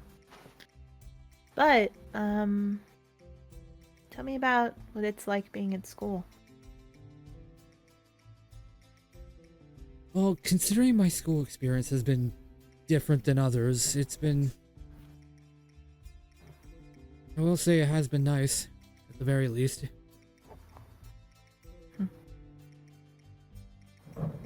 You know, if I get out, I wouldn't mind being a writer. Yeah, he kind of perks up a little bit at that. Wouldn't mind at all. No. And she kind of wags her tail, just a little bit of a flick. If you were there with me. I mean, I wouldn't mind that. I just suggest don't take the necessary... Just don't go on probation like me and my friends have. So... I think I probably will, considering I'm in jail right now, but Yeah. thanks for visiting, honestly. My parents, I heard, are gonna come by next week. Your parents... Yeah, they finally got word out to them, so they're probably gonna come by next week or the week after. I'll keep an eye open for them and then... She smiles. Haven't met them, but I feel like they'd be easy to spot in a crowd. It's been a while since I remember them. They're probably gonna hate me. I don't know why they'd want to come visit me, but I don't know. His ears go back at that. I mean, I'm sure they have their reasons, and I hope it's to make sure that you're okay. I honestly do. But I hope so too. he stops himself when he hears that. It's like, from what I've learned from my party, not all parents are nice, so It sucks to be them then.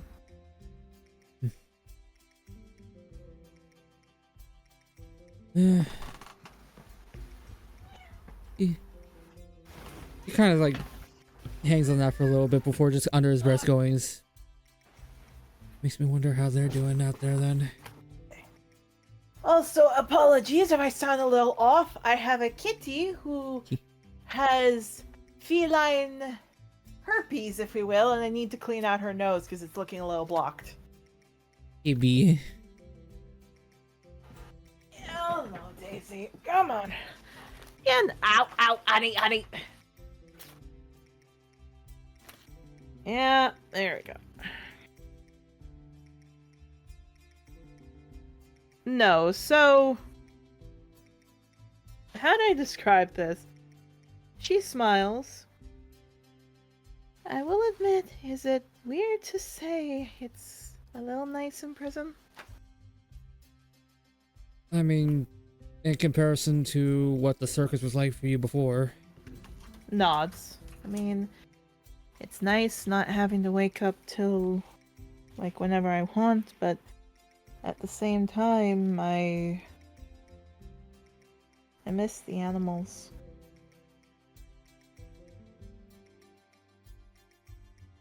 Well, that's one thing I do need to show you once you're out, if you're able to stay when you're out, is the stables. Why is that? You mean for Brio? He nods. Yeah. He's been doing a lot better as of late. I don't think he'd want to see me. I don't think he necessarily blames you. You don't know that.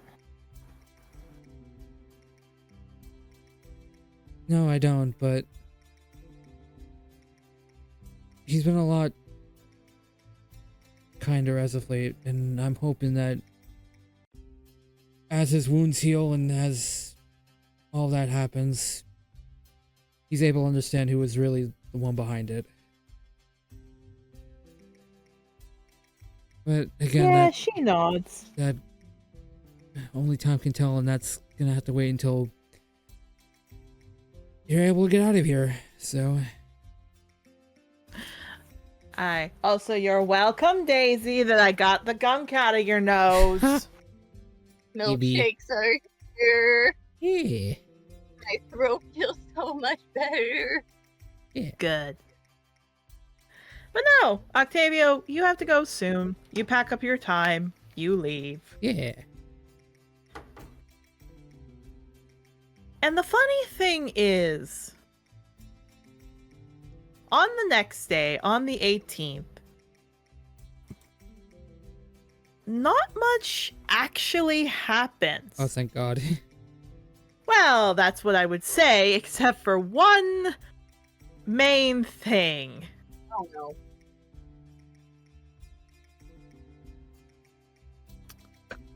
So, if Shadow and Ivy were here, I would have something else. However, when you all wake up, I have to change the music.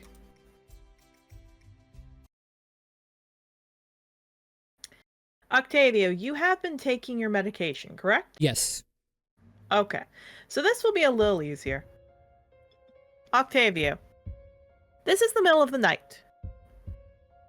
When all of you are asleep, I need Mabel, Yarrow, and Rustling to roll me a passive perception. Oh no. Oh, the passive perception isn't a roll. Or sorry, I need you to tell me what your passive perceptions are. Octavio, please roll me a stealth. Oh boy, a I think it's stealth. a 16. 11. 13. 16, 11, 13, okay. I'm not a big stealthy boy. I'm tiny, but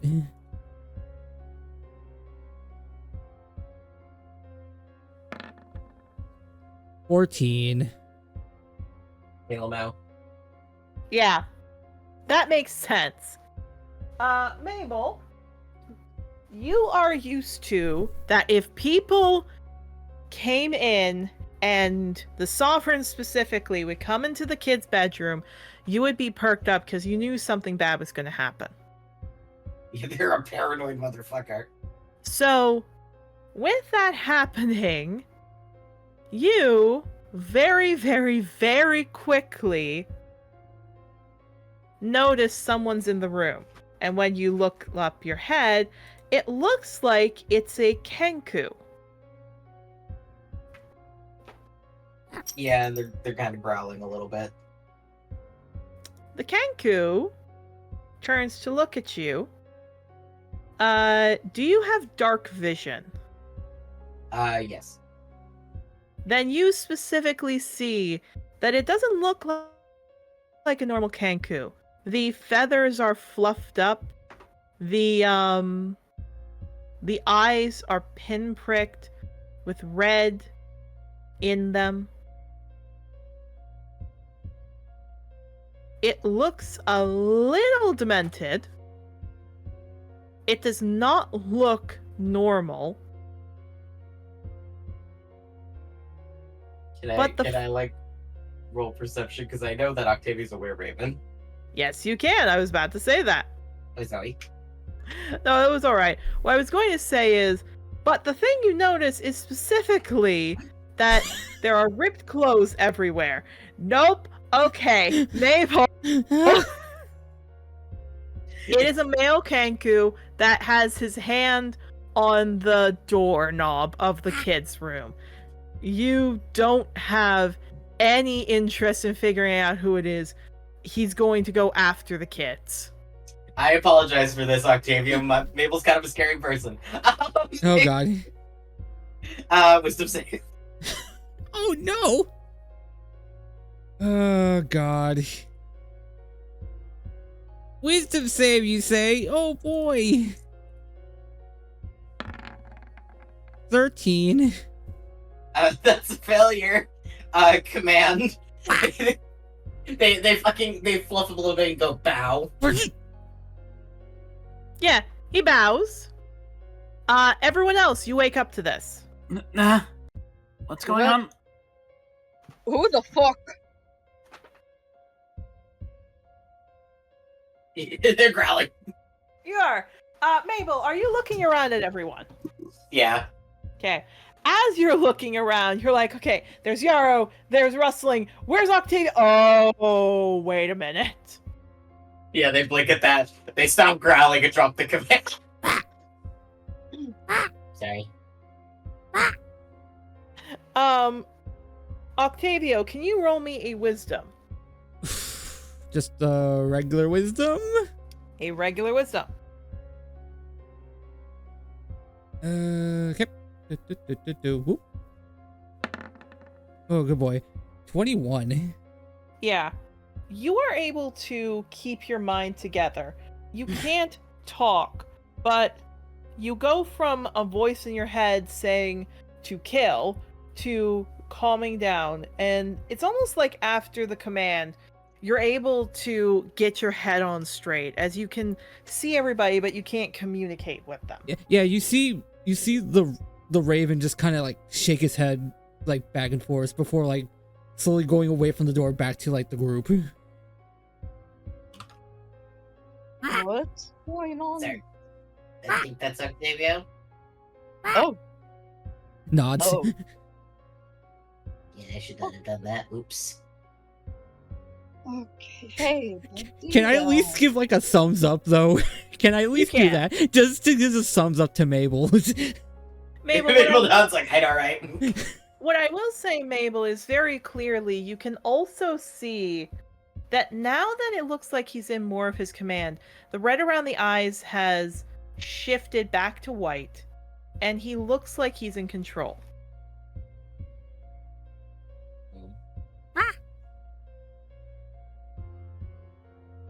That's really interesting, though. Honestly, you look.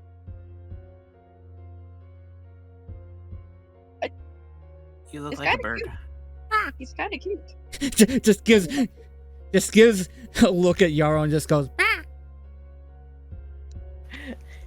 Coming out because they heard noises is you hear Miracle go, Baba, well, what? And she starts screaming because this is a stranger in the bedroom. No, And specifically, Mabel, because of what you assumed happened with the Sovereign, you can guess why this is very scary for Miracle. Yeah, run over to cuddle her. Yeah, she clings to you. At which point, Ghost comes over, as does Sage, because they're good big brothers, and they look around and they see Octavio.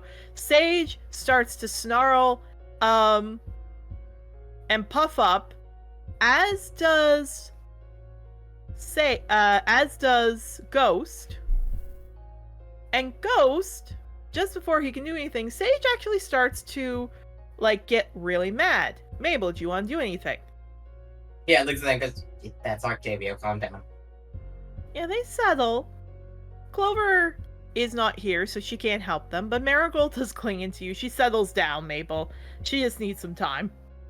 Hug baby. You do. Sage walks up. Octavio?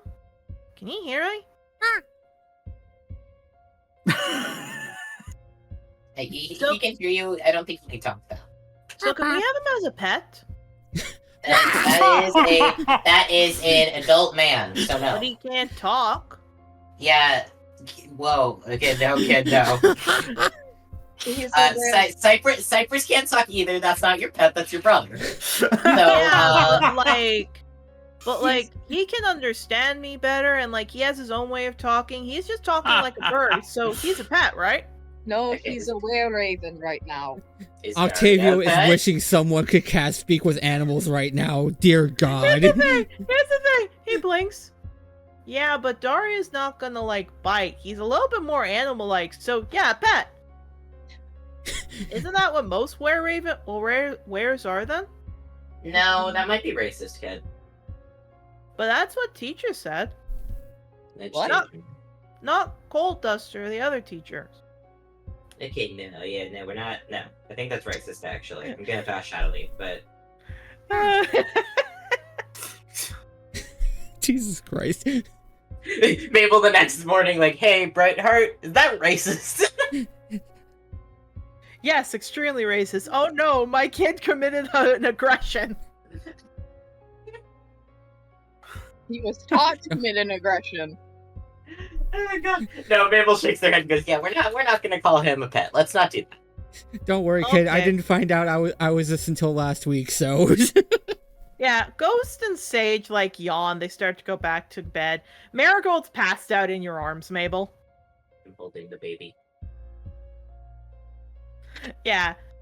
Sage blinks. Hey, if Marigold can sleep with you, can we sleep with you?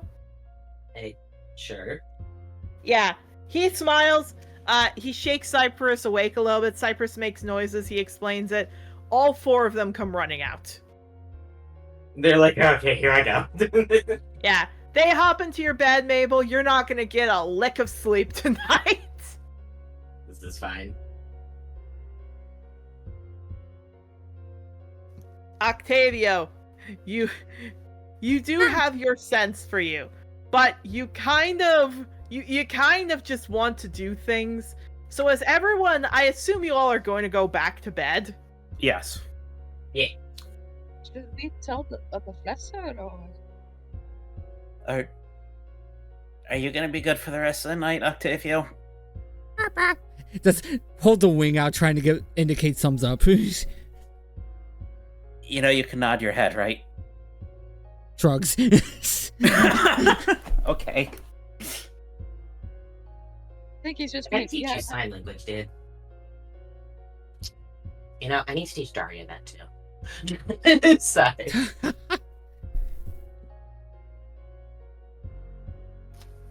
Okay. Can I still actually? Oh, do I have that? Hold on a second. No, I don't. I was gonna ask if I had message. Could I still cast message in this form or not? You cannot. Cannot. Okay, good to know. Good to know for later. Could I try casting message? You can. She casts his message on Octavio. Are you able to use your magic? Am I able to speak freely, or is it all like boss? Like Bah. Oh, oh, you really? Oh, you really do? Okay, you really just communicate in cause. Okay. He looks very tired as he goes to fly over to towards the windows. Were you like born this way, or?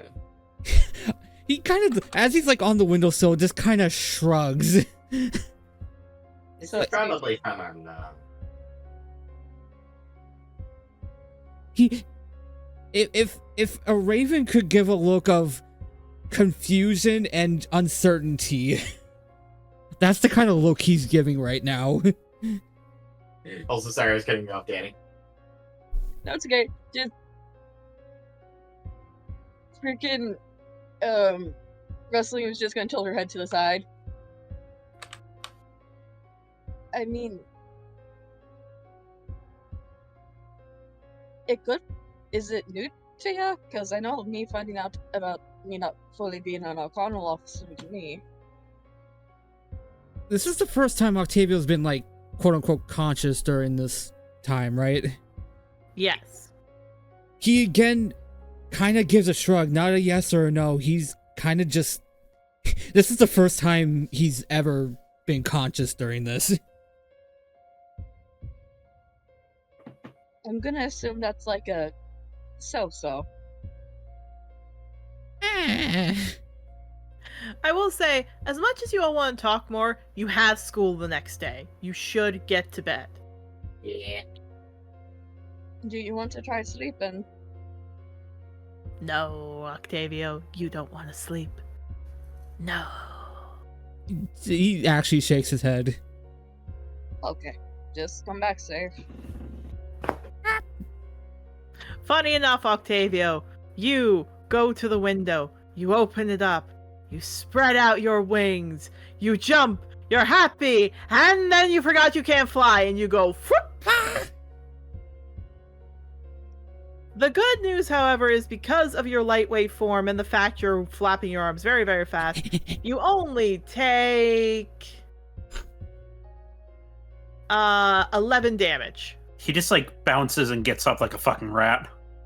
I do.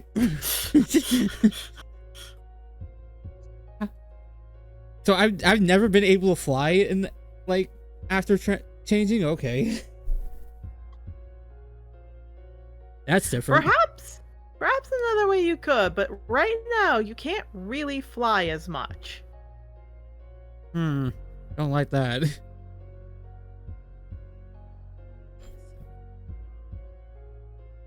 No, just go bounding out. Adventure for the little bird. Indeed. Let me get the carousing table. Oh no! Oh, there he goes. Okay. Do you want me to do the rolls or? Nah. Mabel, Yarrow, Yarrow. When Mabel's kids see that they're able to sleep there, they come running out. And Rustling, when your kids see that Mabel and Yarrow's kids are out here, they come out. No one's getting sleep tonight, baby. No one is. Maple is like, I'm so sorry.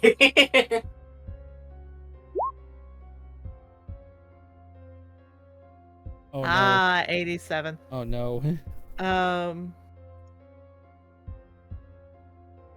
So let me change the music. Oh no. Okay. So we're gonna start with you, Octavio.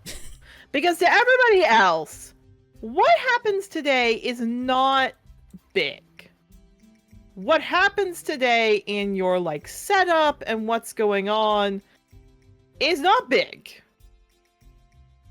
It's tiny compared to everything else.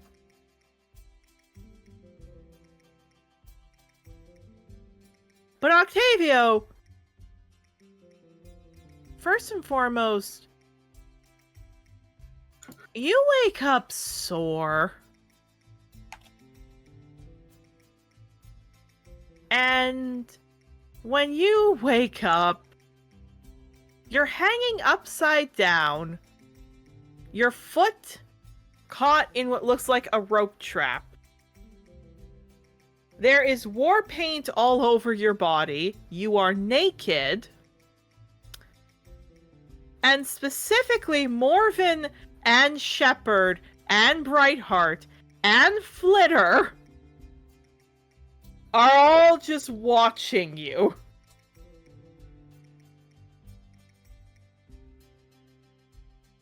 Huh. Okay, this is a new one for me. Actually, no. Brightheart wouldn't be there. It would just be Flitter. I was about to say, is Brightheart there to make sure that somebody isn't committing a racial crime right now? He would if he wasn't a werewolf himself right now. Fair enough. Yeah, no, that's fair. Like, Oh, that's if he right. It was wasn't- the full moon, wasn't it?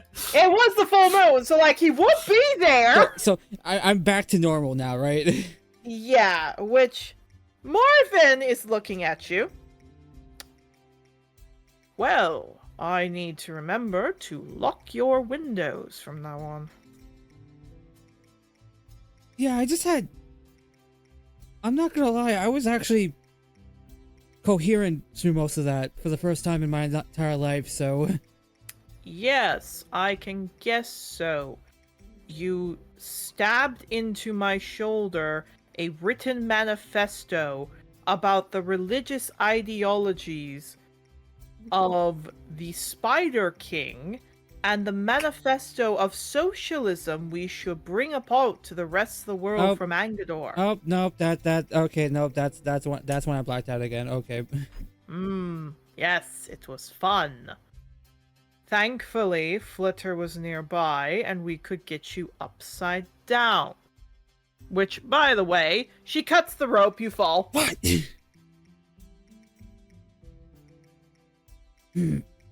Nope, appreciate it. Ow.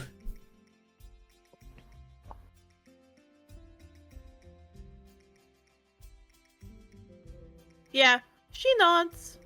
She nods like, yeah, we're good. And just as you get up, Octavio, everything goes black. Oh no. Change the music. Is it that time again? Come on, it's been 3 days in a row now, come on. These meds don't do shit. Mabel, I need you to Ah. I need you to prescribe me new meds. These ones aren't working. Am I allowed to prescribe? No, you're not. Damn So, it. Octavio, this one you see... This one you see in your brain. Mist is everywhere. People are screaming within the mist.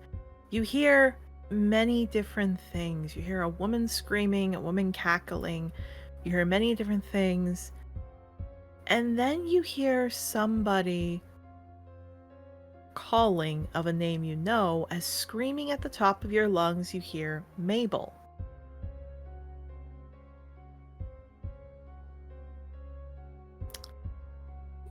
But there before you, in the mist, it clears. A pair of eyes look at you.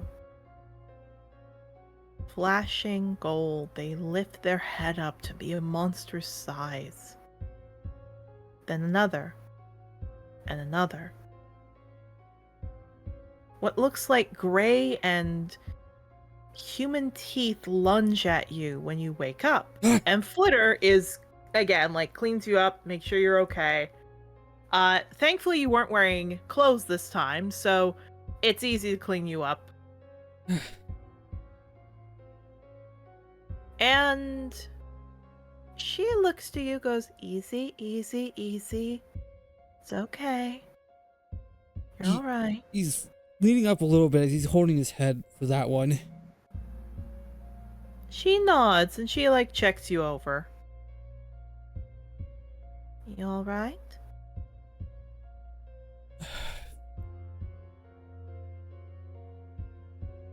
I don't honestly know right now. I need to see Mabel. Well, the medication's at least working. How is it working? This is the fourth one in 3 days. It won't cut down the amount you have, but it will cut down how long you get them for. That was only about 30 seconds.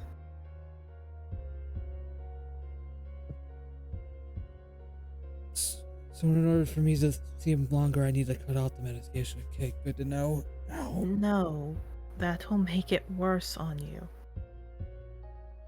The longer you take this, it will help settle it. You need to give it more time, but you don't want these to go on for longer. If they go on for too long, it will start killing you. Alright? Alright.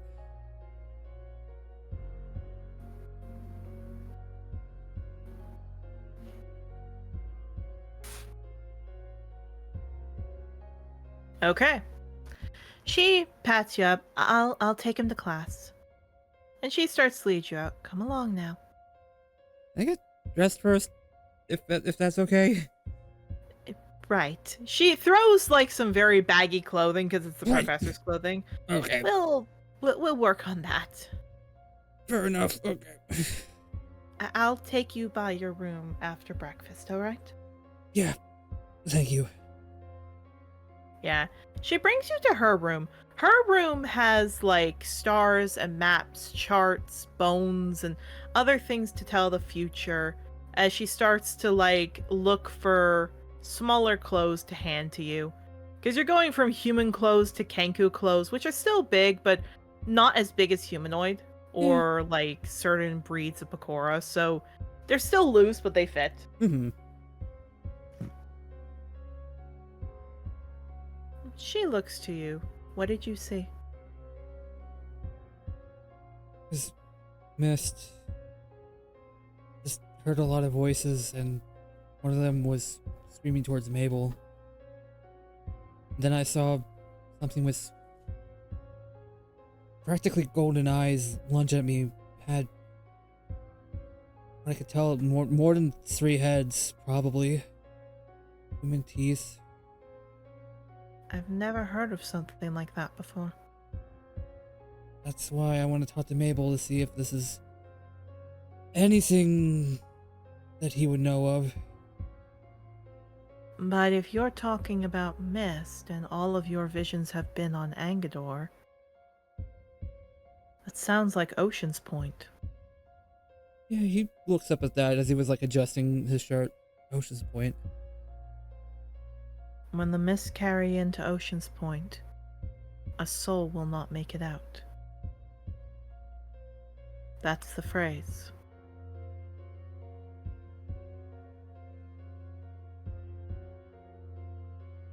Yeah, he has a very worried look on his face hearing that.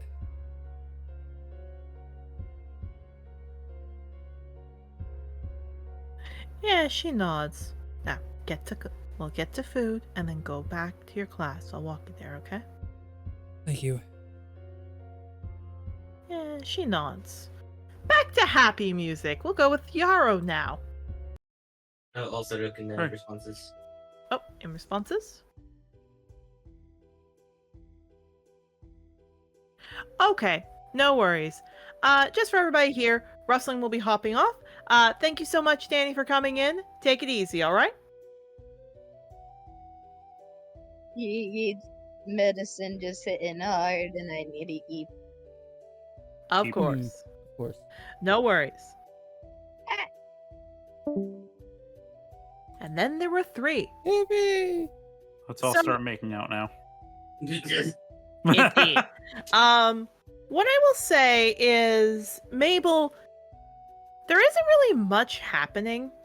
You dream again of like someone being hurt, like really badly hurt, and pouring a potion on them, and they get better. And Yarrow, you don't really get anything, but Rosa basically was just stretched out on your bed. However, you did hear more stuff with Carmilla talking, so you're pretty sure plant talking is on today's menu of whatever is going on with you. Oh, excellent. By the way, how's the other plant that I'm growing here doing? Which other plant to double check? The gold blossom. The gold blossom. It's getting there. It needs a little bit more time, but it's getting there. All right. As you two get your food, Mabel, your Hollyphant lands near you. It looks at that. It trumpets out with a letter in its trunk, looking for Scritches. Yeah, we'll take. I didn't open the fucking letter from the Sovereign either. Indeed. The letter from the Sovereign, do you want to open that one first? No, I'll open the one that I just got handed first. Alright.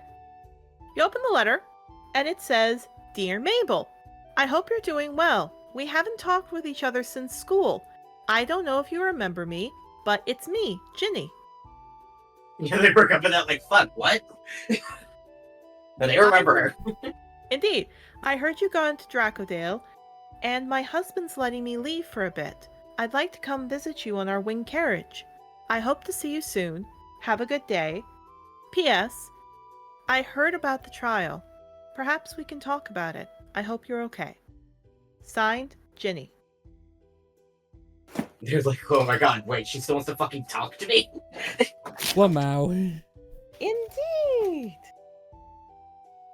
They're panicking a little bit about that because they're like, oh god, she hasn't seen me since school and I am such a different person now. Ain't that most people when they meet people from high school? Yeah, but Mabel's personality shift is kind of drastic. Yeah, they're gonna open the one from fucking Sombra now. Indeed. The one from the Sovereign simply says, I didn't see you in the city. I'm going to make you make up for that later, but I understand you had curfew.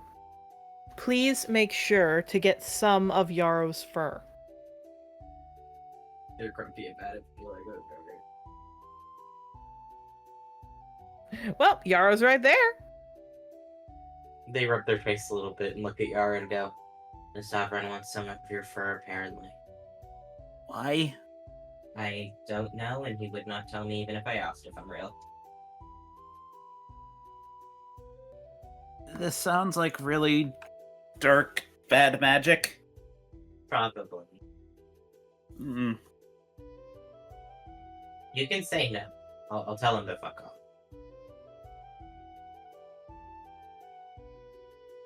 As long as it's not going to put you in too much danger. He's not gonna kill me. He doesn't have to. I've seen people that manipulative. They shrug. I've dealt with him for years. Alright, Mabel, do you write no?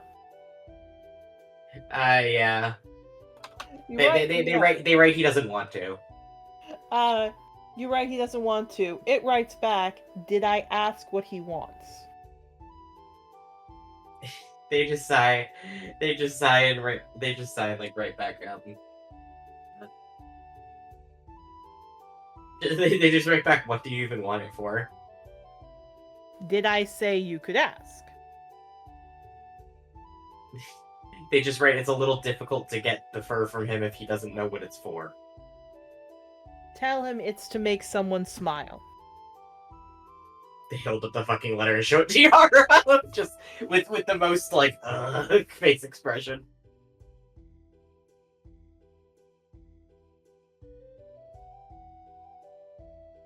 Ask, is it you, like the plant? Yeah, they write that.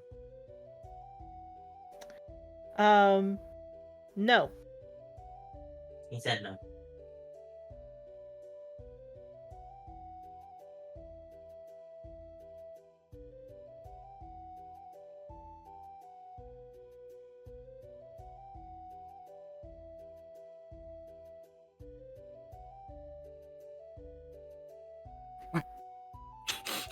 I was tempted to ask something. Yarrow actually looks a little like in thought at that. Ask him what he wants for it. They giggle a little. They giggle a little bit. They write back, he wants to know what you want for it.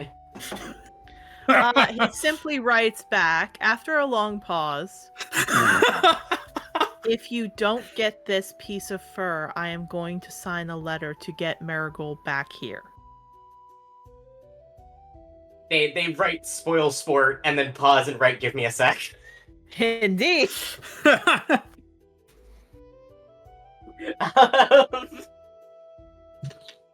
Yeah, they look at that and go, okay, now he's just ready.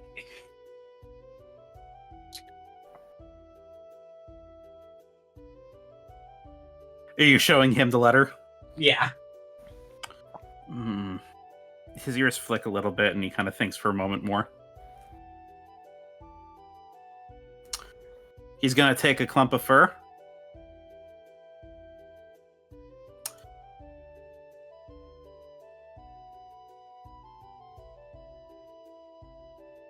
Tell him okay, but he has to also stay away from her for 6 months. Nah, it's right, that. You do? He simply writes, I'm not playing here. I do as I please. I do as I please. Give me the fur. Yeah, shows him that again. Pardon? Shows Yara that again. Alright.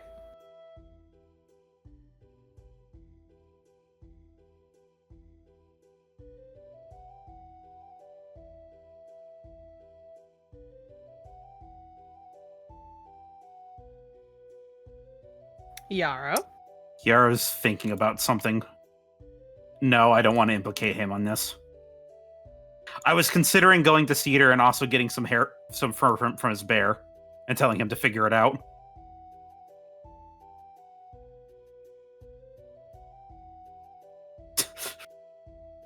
Yeah, Mabel's tail twitches a little bit, and they just go, I'll be real, I think at this point it's kind of at the point where we kind of just need to comply.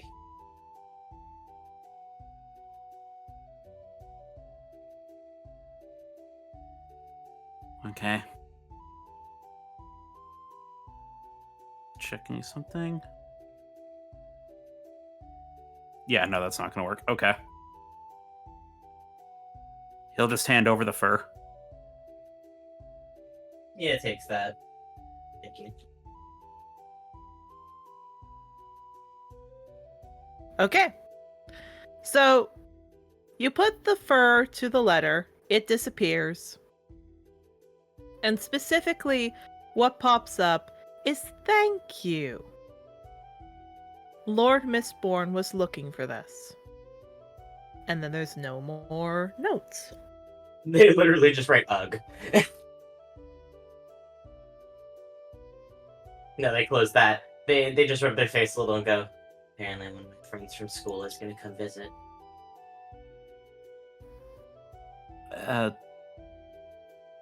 Actual friend, I'm hoping. Yeah, no, she was actually very nice. Okay, good. I just don't really know how I'm gonna deal with that because that was before the trial, and I didn't think she'd want anything to do with me anymore, and I'm a very different person, so I don't know how I'm gonna deal with that.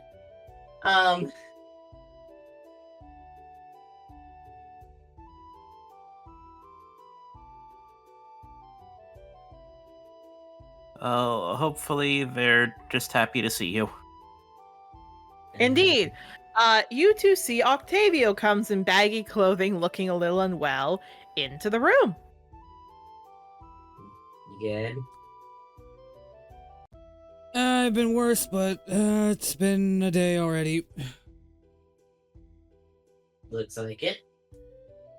Yeah, he kind of goes over the tables to sit down. Basically, as soon as I woke up, I had another one. That's it. Looks at Mabel. This time I heard your name in it. Fun. It was Misty, a bunch of voices screaming, but I picked out someone screaming your name in particular. Before seeing something with golden eyes, with 3 heads and human teeth. So yeah, a freaky one. Can I roll anything on that? You can roll for the mist and your name, history, Can I roll anything for the 3-headed thing? arcana. Okay, I'll roll history and then I'll roll arcana. 20. That is Ocean's Point, and that sounds like maybe it was Amelia. And then 17. You have no effing idea. But that Fair enough. sounds like it's a Hydra beast. Some kind of Hydra. Yeah, they twist an ear. And it sounds like Ocean's Point. Yeah, that's what the professors were telling me too. Also, that sounds like some sort of Hydra? Well, if this is Ocean's Point, then well, It makes sense. It's a creature that's bound to water. Hmm. I don't know. I've been getting a lot of visions concerning that place as of late, so Yeah, that place is fine.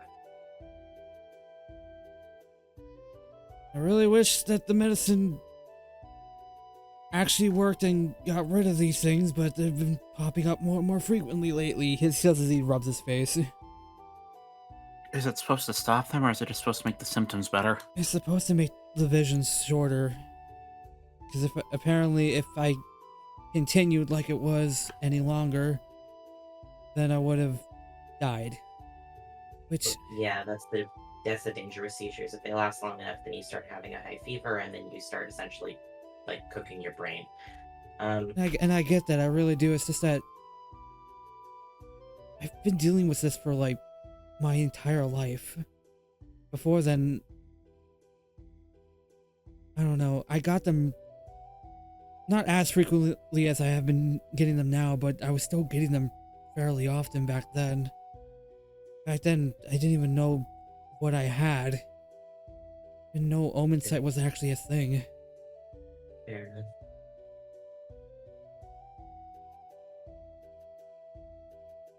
I don't know, I'm just... The fact that these have been popping up 4 in the last 3 days alone has kind of made me very tired, not gonna lie, so... That's fair. So, how was your days been? Did you guys get any sleep last night after I tried to fly off? Yeah, you just missed some, us having to deal with the Sovereign. You all keep talking, I'll be back. Oh, goody. No, he's fucking weird. What does the Sovereign want with you guys? He wants for... I don't know what his deal is. From... Kind of looks like a Yarrow. Yeah, from me. You know, if I was less exhausted from, you know, omen sight and all that, I probably would ask further questions, but But I get the feeling he's going to be asking for a lot more stuff from us individually soon. Probably. The problem is that as much as I want to tell him to fuck off, I know well enough that I need to bend the knee to him.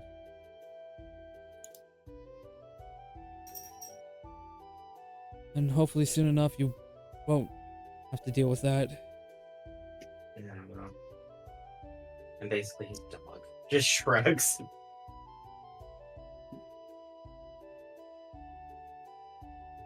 I wish if I known back then, I probably would have tried to at least get you out of that earlier. You wouldn't have succeeded, I was already there.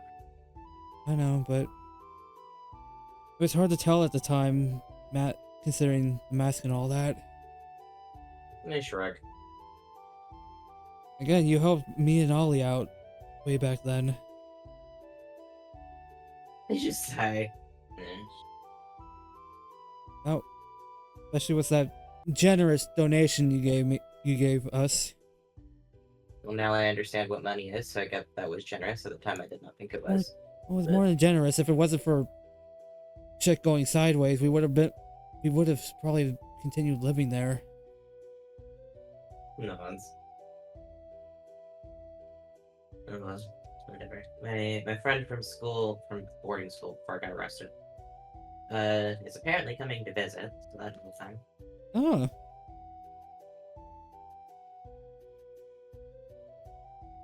We haven't talked since I got arrested, so that's fine.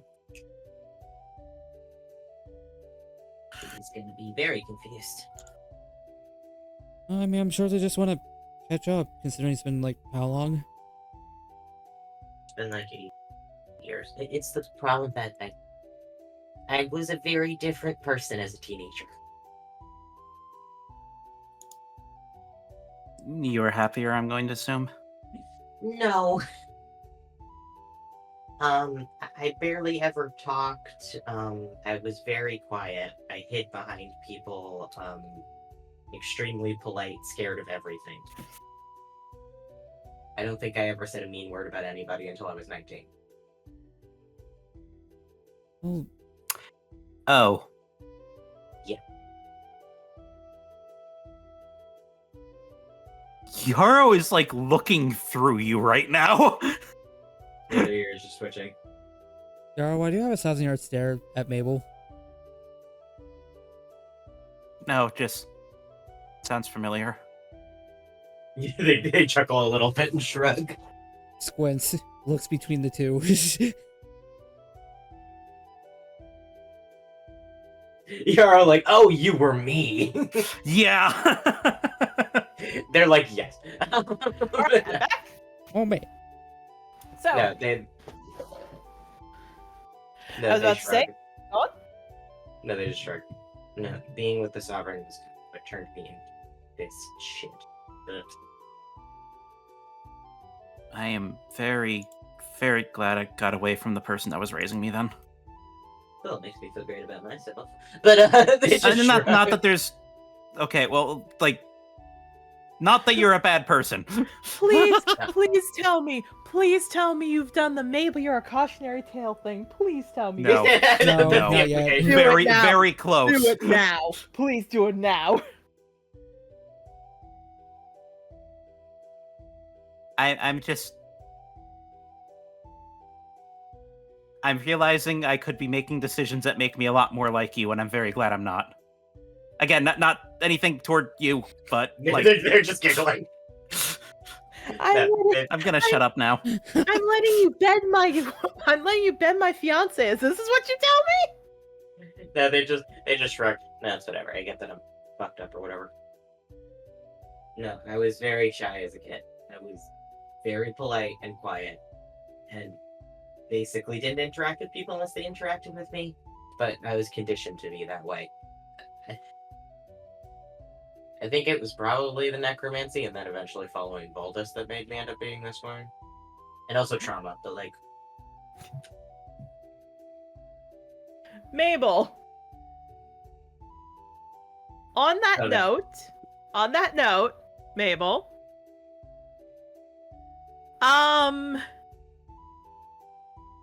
Clover comes up and starts nuzzling under your chin. Yeah, it just blinks because Yeah, smiles, nuzzles, And she kind of like cuddles up to you. We got time. Be alone for a bit. If you want to. Uh-huh. Mabel, she starts taking you away while you have some of your food left behind. they're like, okay, this is fine, I guess. Yeah, she hasn't done this in a bit. Oh yeah, her breeding season's coming up soon, and she always gets a little early around this time. They're like, oh, okay, here we go. On that note, Yarrow! Yeah, he kind of like looks at that for a second. Cedar grabbing Yarrow and running away. Oh no, funny enough, you look at that. Cedar, you feel nuzzle up against your cheek. Hey. Oh, hi, Cedar. We've got a little bit before class, come on. Okay, just kind of like blushing a little bit more. Yeah, he starts Does nudging not you help what along. was going through his brain right now. Yeah. I'm sorry, It's- it's just the image of like Cedar picking up Yarrow and like putting him under his arm like he's a fucking like piece of wood and then running off. Basically, Octavio, you are left with the kids. They eat you alive, if we will. When Mabel, you have a good time. Yarrow, you have a good time. When you come back, Octavio has seen the horrors of childcare, and and you guys start class. Basically, most of class is the same. There's nothing really big. There's nothing huge that happens. You know, history, art, geography is fine. Lunch is fine. Until, of course, we get to, specifically, when we get to, actually, yeah, we'll say science. In the case of science, you, once again, go into class, open up your textbooks. It's all pretty good. We'll move you all over. Blackfeather is starting to write on the board, specifically about, this topic appears to be bone identification. And he starts writing it up. Alright, today we are going to be looking at dead bodies. Does anyone have a problem with that today? Maple is wagging their tail. We're having a great day, folks. Indeed. I got laid by my fiance. I got to go take care of Bones. It's a good day today. Bones, This is their dream. bones. Bones. He got to give a bone and get a bone. He's happy. Octavio just looks back at Mabel, like, and just imagines, like, Mabel just, like, vibrating in their seat. I mean, yeah. Ah! Okay. So, Just realized Around- Yarrow's sitting next to Clover. indeed.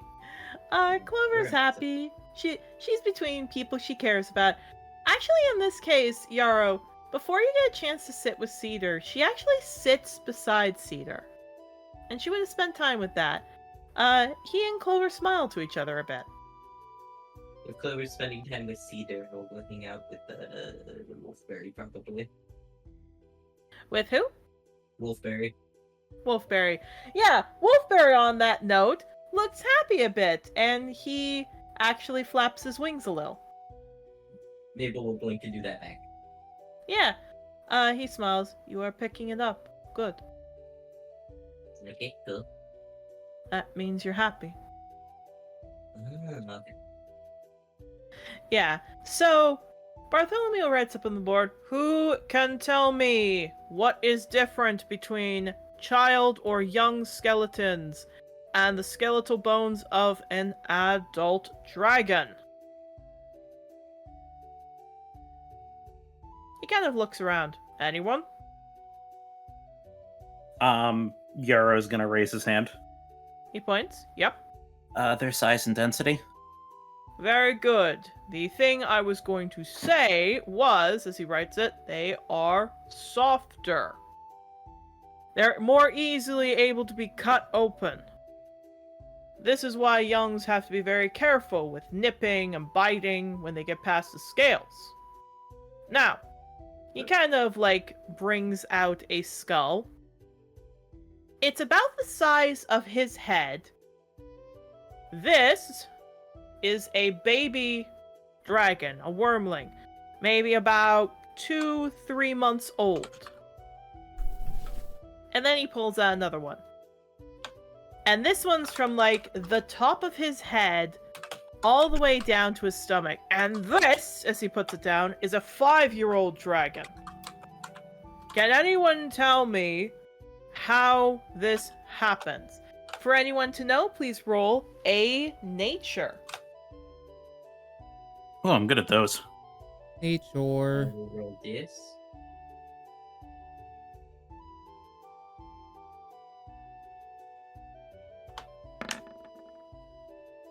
Okay. Oh, okay. That makes sense. No. That makes sense. Okay. Octavio, you rolled? Yeah, that's the 20. Okay. So, Yarrow, we're going to start with you. Octavio, you kind of remember something to do about food.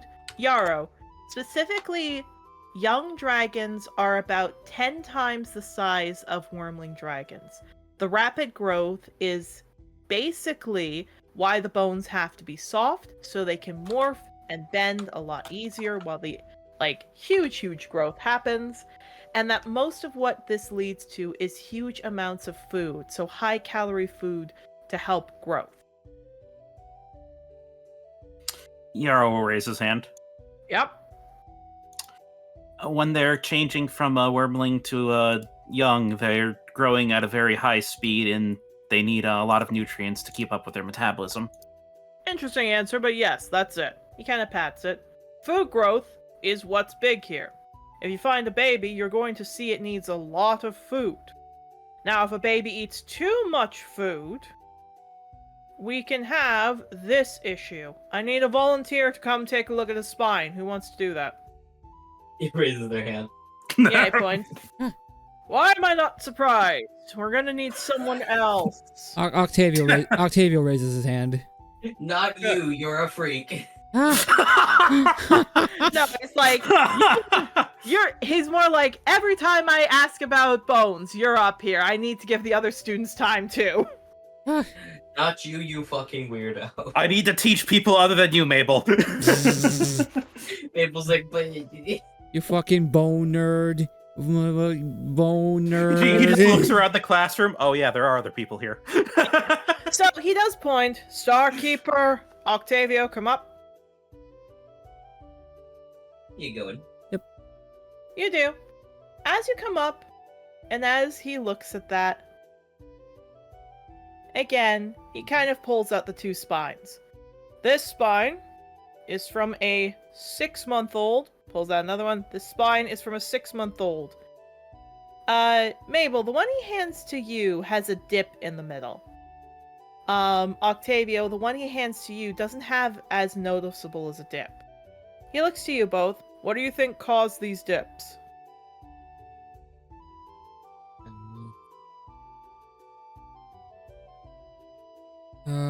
How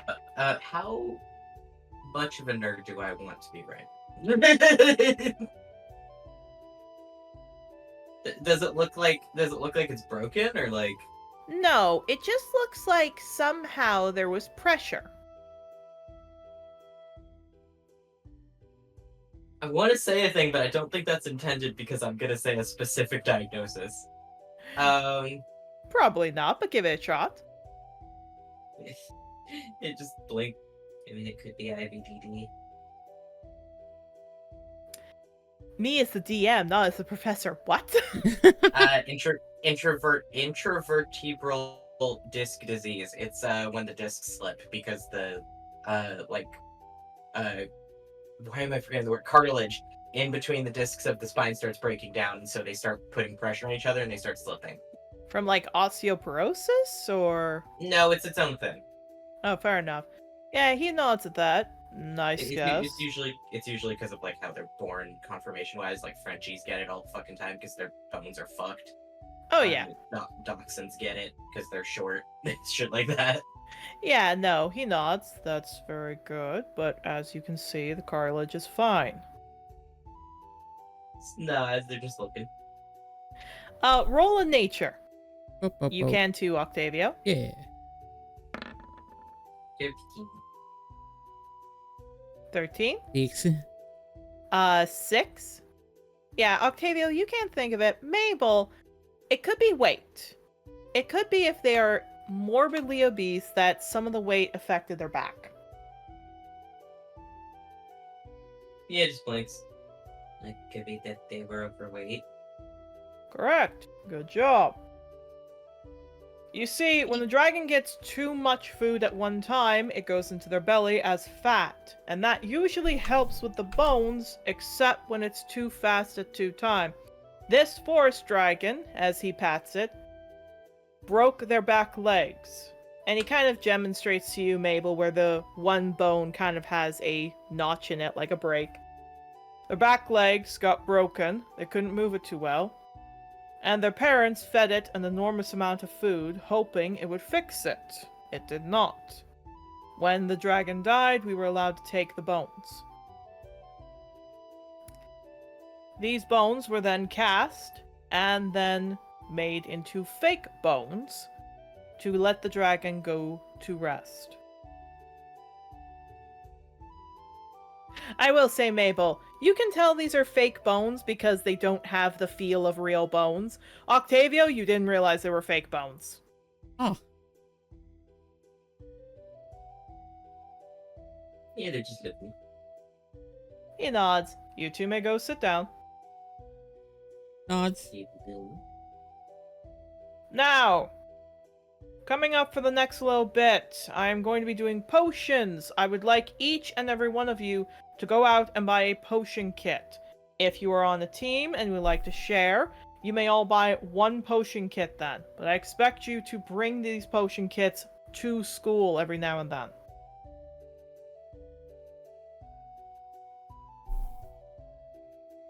No, Yep. I think I own one already. You may. This is more just giving everybody the warning. The rest of the class goes generally the same. Basically showing about different things that can happen to the body to make the bones shift. Lunch comes about, nothing happens. Law, arcane, tech, Angador, nothing happens. Yarrow, Mm-hmm. when you are about to go to dinner, something in the back of your mind tells you to come to the forest.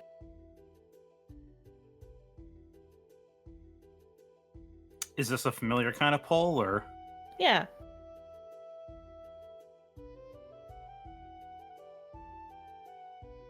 A good familiar?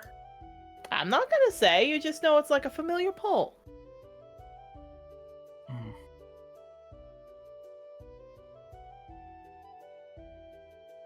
He's gonna look. Have we gotten to the point that we're around the other NPCs right now, or am I still just around the team? You're on your own, actually. Oh.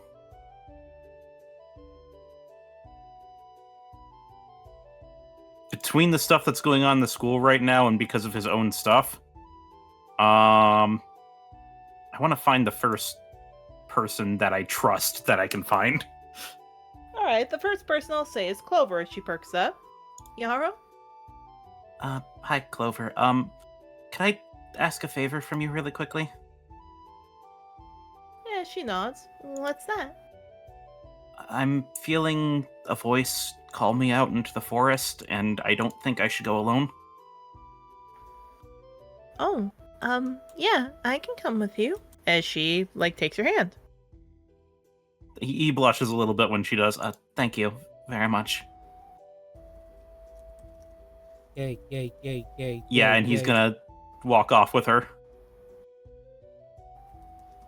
Yeah, she walks with you.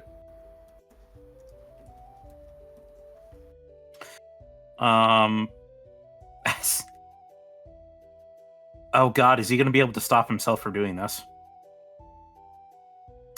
No, probably not. As they're walking, he's gonna just kind of like keep his eyes forward a little bit and kind of look a little nervous. So I saw you and Cedar were closer earlier. She nods. Oh, I also realized I forgot something because she and Cedar also had fun that night.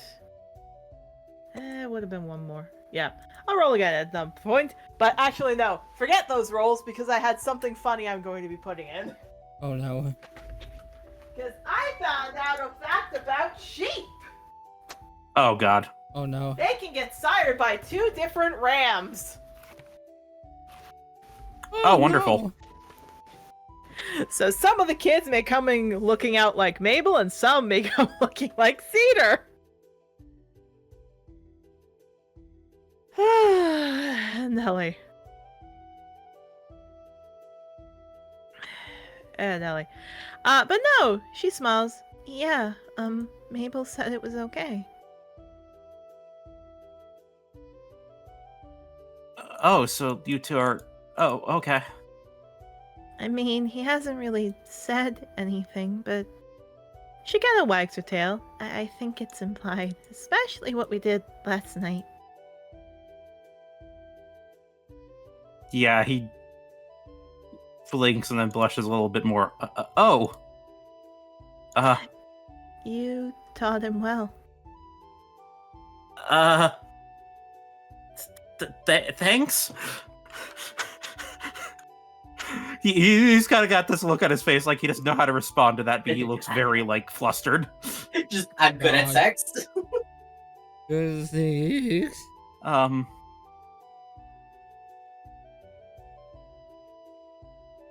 Well, I mean, if I could,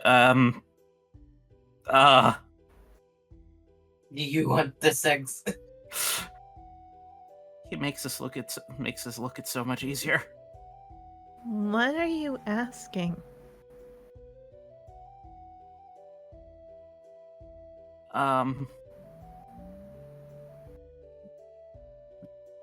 Well,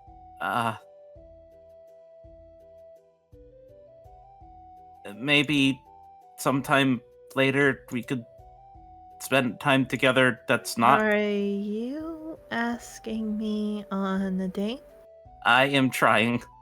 I'm trying. He's trying so hard. Third years. I'm trying my best. Yeah, she blinks, she smiles, and she reaches up and boops your nose with hers. Well, we've got time now.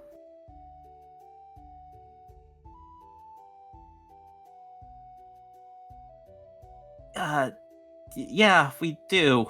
Okay. The voice thing wasn't that was actually real though. Yeah. So, you want to show me what you taught Cedar? Yeah, his face is going bright red at that.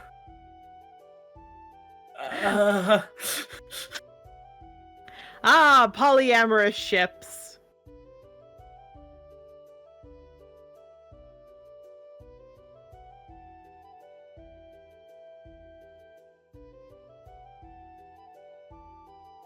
And yet, it's a female sheep that's supposed to be the one that freezes up during this. I don't take everything from real life.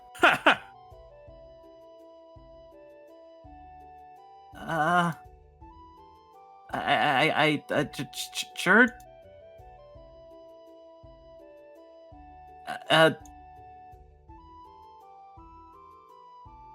He's kind of like looking like side to side, just being like he doesn't know what to do. Well, Yarrow, would you like to roll performance on sheep? That's how today's session is going, apparently. I really should just name this one Can You Feel the Love Tonight? Can you feel the wool tonight? Oh my god. Everybody fucking my wife. I mean, let her. She's had a rough life, let her. Mabel's not complaining. He's the one who went you should. Oh my god, so much better than with Cedar. God. Ah, good times. I will say very well. I would like to say I just realized Mabel right now just doing his own thing. Wait, if herd needs a romantic context, what does flight mean? What were they saying to me? I ain't saying squat. I'm going to roll one more for funsies. Oh no. Oh, that's so funny. That's not It- good. It's like 3 of you at once with this! And I know the Mabel one, so oof, poor girl. We might swap a few of them. That's fine. Oh, The no. problem is I don't think Yarrow has anything on him for this. Nelly. Yarrow, it's been a little pent up for a bit, so you and her have some time. You have a few rounds, just like how she and Cedar had a few rounds. Just as how she and Mabel had a few rounds. She's happy. You're happy. Been a Sex while. is no fun. He literally had sex this morning. Oh, Sex no. has no I meant, consequences. no, I meant with a girl and topping, if we will. Oh yeah, God. absolutely. Sex has no consequences. Nothing happens. Yeah, Yarrow doesn't have 8 of them. You don't have children. Ah, Indeed. So as you and her cuddle, and you have a great time, and you're alright, and you're about to say anything, you open your mouth. Am I interrupting anything? And right looking down at you, Yarrow, is your mom, Sarola, the sense that pulled you into the forest, who has just come upon you and Clover having sex.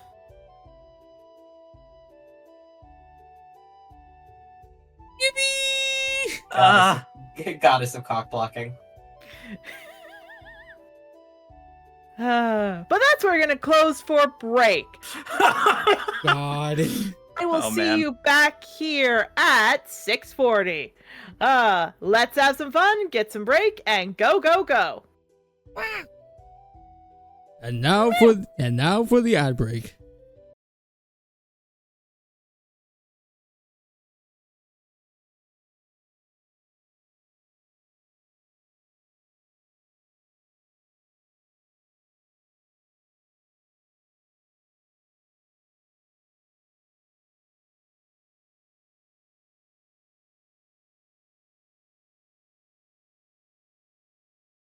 Hello everybody. Welcome back to Trothar from the break.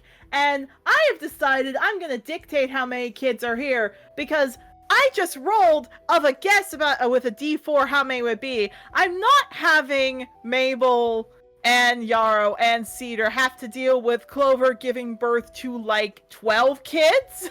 But it'd be funny. She's not have a species that can take that much, so we're probably gonna say 5. We're probably gonna say 5 kids to save my sanity. Good. Nelly. So how do I describe this? Yarrow, you are in your birthday suit, with your mom looking down at you, with Clover in her birthday suit, though she has the excuse of wool. And you are just looking at her. She's looking at you. Has Clover noticed? She has. She is very quickly, desperately trying to get her clothes back on. Yeah, he's gonna be helping her with that specifically. Yeah, Clover blinks. Okay, yeah, she bows. Like, full-blown bows. Hey, I apologize. I did not realize that you were gonna be okay. Sorry. It is understandable you don't know my call yet. Could I? Yeah, I'll leave you alone. And Clover just books it. That's about right. Yeah, Zarola looks up. She seems nice. Excellent. Yay. Yeah, she is. She's very, very nice.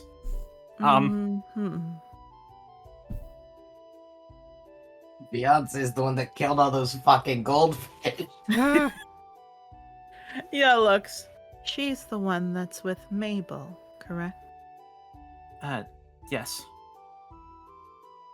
At least she has one that doesn't desecrate my domain now. You hear crying in the distance. Yeah. I've come to talk to you. Yeah. What do you There want is to? trouble in the south. You will hear about it tomorrow. A horse rider is heading to the school. The horse rider? Where you are going to go is in one of my sacred cities. I came to give you a quick message. Should you do well, I will be claiming you tomorrow. Oh. Or the next day, dependent on how you do. And once you are claimed, I cannot stop Tossie from coming after you. Do you understand me? I do. Good. She licks your head. Now why don't you go after your new mate? Yeah. Thank you, and he's gonna start gathering up his stuff. Nods, smiles, disappears.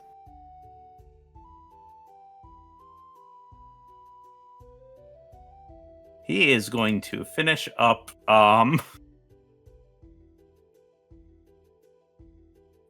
like, he's going to get everything back on, grab all of his stuff, and then he's gonna run after Clover.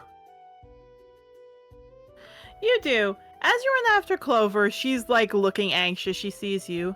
Yarrow, and she kind of like runs up and nuzzles. Yeah, he looks a little shocked by that for a second, but then nuzzles her back.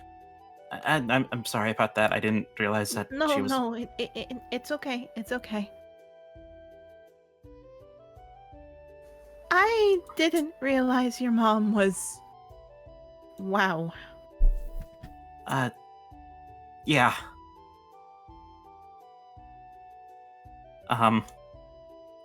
If it's any consolation, she likes you? That's good to know, though she probably does not like Mabel. No. No, she doesn't. And Mabel is in turn very scared of her. Good. He at least has that common sense. Yeah. So, we should probably head back now. Oh yeah, I need to tell Mabel. I should also probably give you a warning about something. Yeah, she looks confused.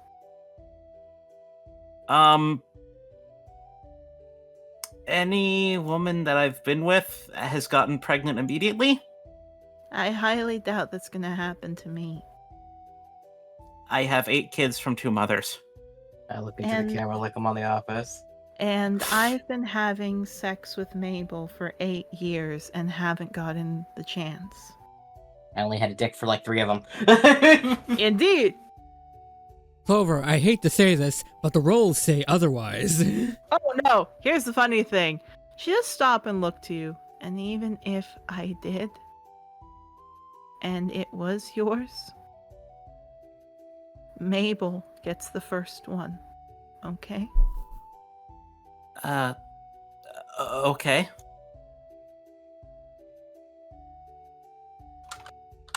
She nods. Again, I really do love you and Cedar, but he's my soulmate. Okay? I understand. She nods, and then she kisses you right on the lips. But you're really cute too. He blushes at that. I'm glad. Do you think so? Yeah, no, what? Oh, we're late for class, and she goes running. Yep. She's not as fast as me, right? Well, normally she isn't she is about as fast, except she's had an interesting and very interesting, night and day, if we will. I am going to try to pick her up and carry her. You do! She smiles! As soon as you get to dungeoning class, you realize you're 5 minutes late. The professor hasn't seemed to notice, or she doesn't care at this point. Mabel, Octavio, you see Yarrow carrying Clover. She gets in, runs up the steps, sits beside you. Mabel nuzzles you. And as you two are watching a team go in, Clover whispers, Mabel, you remember how you said it was okay with me and Yarrow or me and Cedar? Yeah. Well, let's just say we made it official, and she kind of like covers her face, and Yarrow's mom maybe saw us. Oh, that part sucks. But I mean, I was planning for you and Cedar to do it, so that worked. Yeah, she wags her tail and nuzzles. Don't think anything will come out of this. I mean, we've been trying for years and nothing from us. Again, the rolls say otherwise, Clover. Nods, but looks to you. But even if something did happen, and she boops your nose with hers, you're my soulmate. You get the first kids. Yeah, Mabel wags her tail. Yeah, you all nuzzle. It's a good, happy one. Octavio, I realize I forgot to mention. Oh. Before you get to go out to your job, you actually get grabbed by Flitter, who would have sent you all the way to, like, your room, so you're stuck there with the windows locked. Oh, come on, why? It goes for 3 nights, alright? She closes the door. You're set. Mabel, I assume you want to spend a little time with Clover tonight. Yeah. And Yarrow, I assume you want to spend a little time with Clover tonight. Probably, if she's busy, though, Cedar. Indeed. So you all spend it being gay and being werewolf. Werebird. Indeed. I'm the werewolf. A werebird. Werebird, indeed. So, not much happens that day. Not much really happens, not much is big, not much anything. The next day is the same thing. If Rustling was here, there was some stuff, but because Rustling, Shao, and Ivy are not here, it's actually very little. But there is something interesting. Mabel, when you wake up, your hand is almost buzzy a bit, like it's glowing almost in your mind.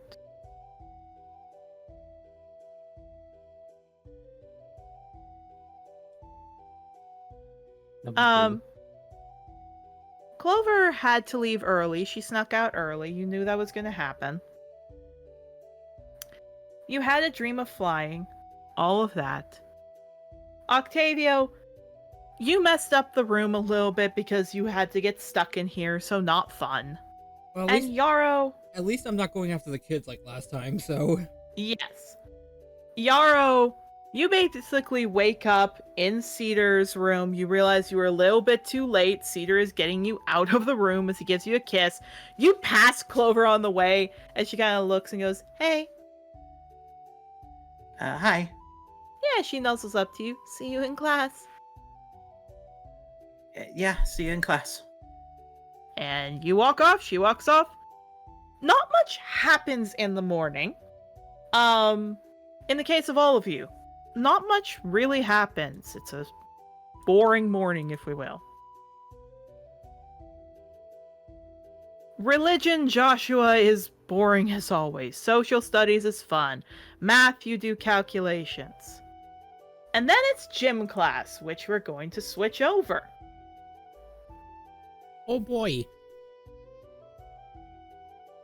So, Lark, Wren, and Sparrow, again, have you all run around the track. Mabel, you're told to lift weights because she doesn't want a lawsuit on her hands. Yeah. But when she gets there, she blows her whistle, she smiles. Alright! Well, they smile, they blow their whistle. Lark, who's the male one, goes, Alright, come on now. Huddle up. Wren on the right side. Hurry up, hurry up. Or no, Wren's in the middle, Lark's in the left, Sparrow's on the right. Sparrow goes, Come on now, in. Everyone runs in. Today, we're going to be talking about how to tackle someone to safely avoid guard brutality or rider brutality, and to make sure you keep someone down. We're going to partner a few of you up. Any volunteers?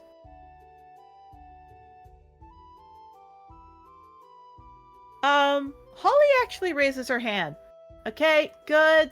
Starkeeper, you too. Mabel's like, oh no. Ah, I'm not gonna be able to be normal. Fair enough. Yeah, looks.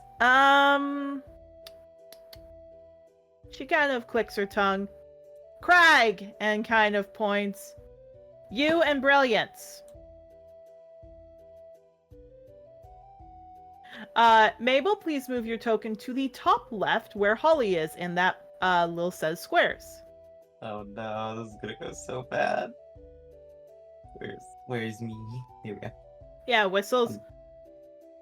Thomas, Snowcap, you're the next two. Yarrow, Cedar, you two up. oh god. Mole. Oh boy. I'll move Cedar right there.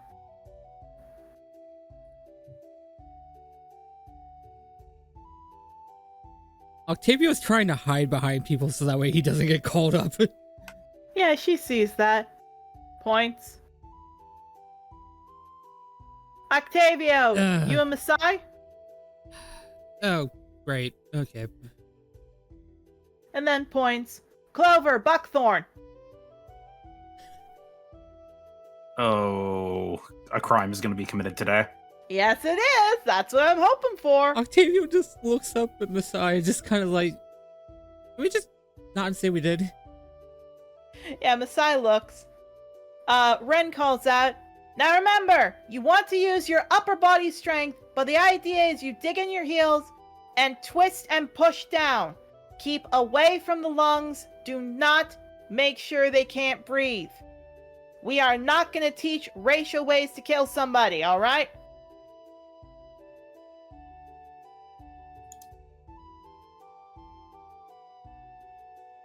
Yeah, they blow their whistle. Go! Alright, everybody here, it's a strength save. It's basically a strength versus strength.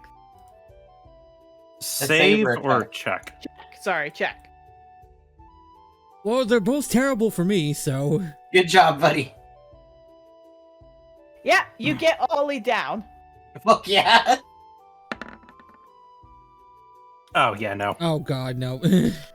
I'll say in this case, Craig decimates Brilliance. Thomas pins down Snowcap. Cedar... Yeah, like, effectively pins down Yarrow.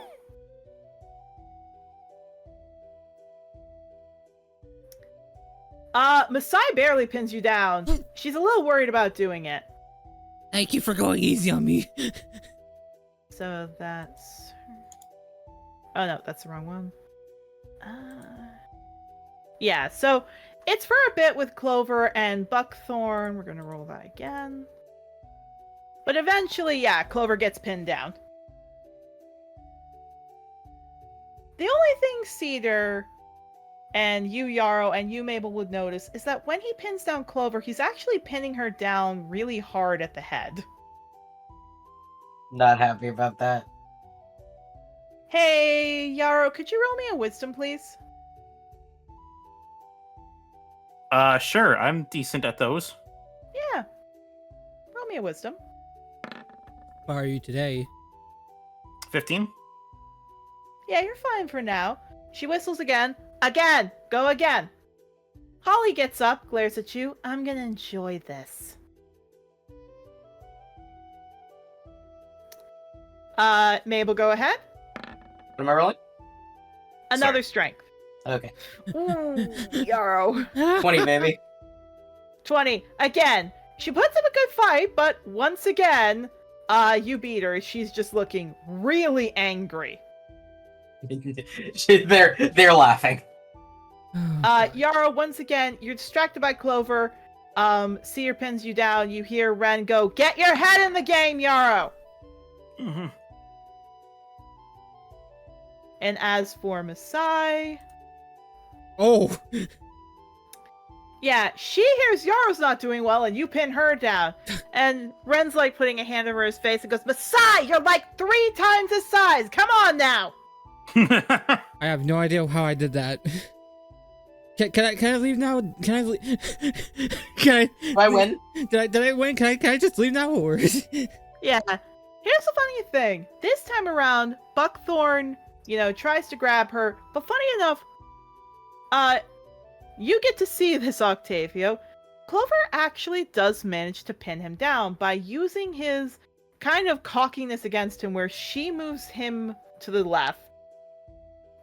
And then specifically swept his legs, which got him down and then pinned him. Ren blows the whistle. Good form, Clover. Clover stands up, but here's where, Yarrow, you need to roll a disadvantage wisdom for me while I explain this. Mm-hmm.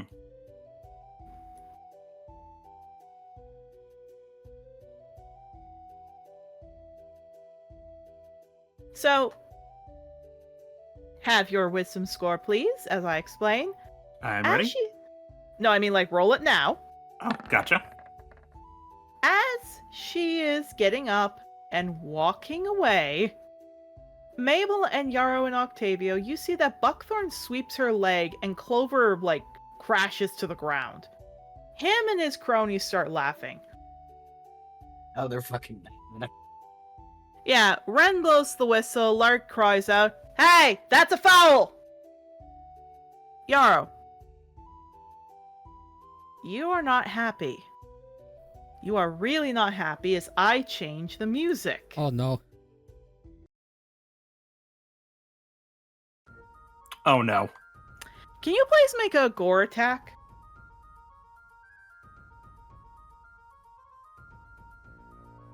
Oh, excellent. Yeah, can you make a gore attack?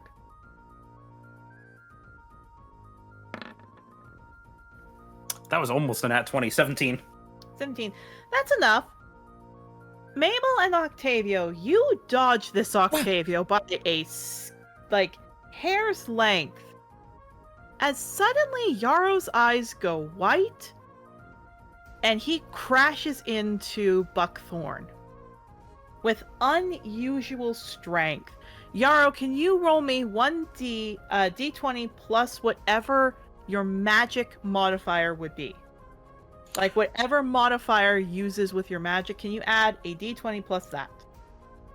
Sure thing. That is a 22. 22. Let me explain what you all see.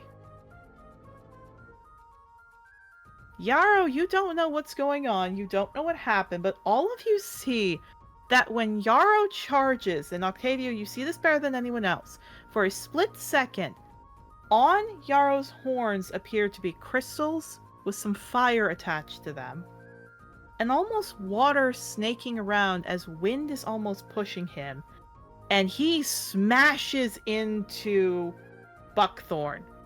This guy is on 3 health points as he lets out a huge gasp of air. He's bleeding kind of profusely. People gasp.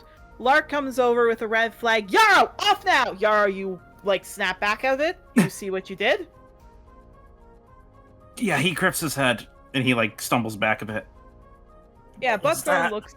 Yeah, Buckthorn looks at you. What in the nine hells was that for? And he's coughing. No. His team comes running up to help him. Yeah, he's wincing and he's holding his head a bit as he's trying to shake it off. Yeah. Ren, Lark, and Sparrow come over. They give Buckthorn a potion. They're patting him. Easy now, easy now. You're kind of a bit of a jackass. You deserve that, but easy now, easy now. At least they agree. Yeah. Yep. He takes the potion, he groans. I don't feel good. Yeah, you're gonna act like a jackass, you're gonna get hit like one. Turns to you, Yarrow. Okay, that was way out of line. I don't know what just happened. I don't care what happened. You could have killed him with your magic. Yeah, his ears flick back hard at that. I'm sorry. I didn't. Don't say me. She points to Buckthorn. Or they point to Buckthorn.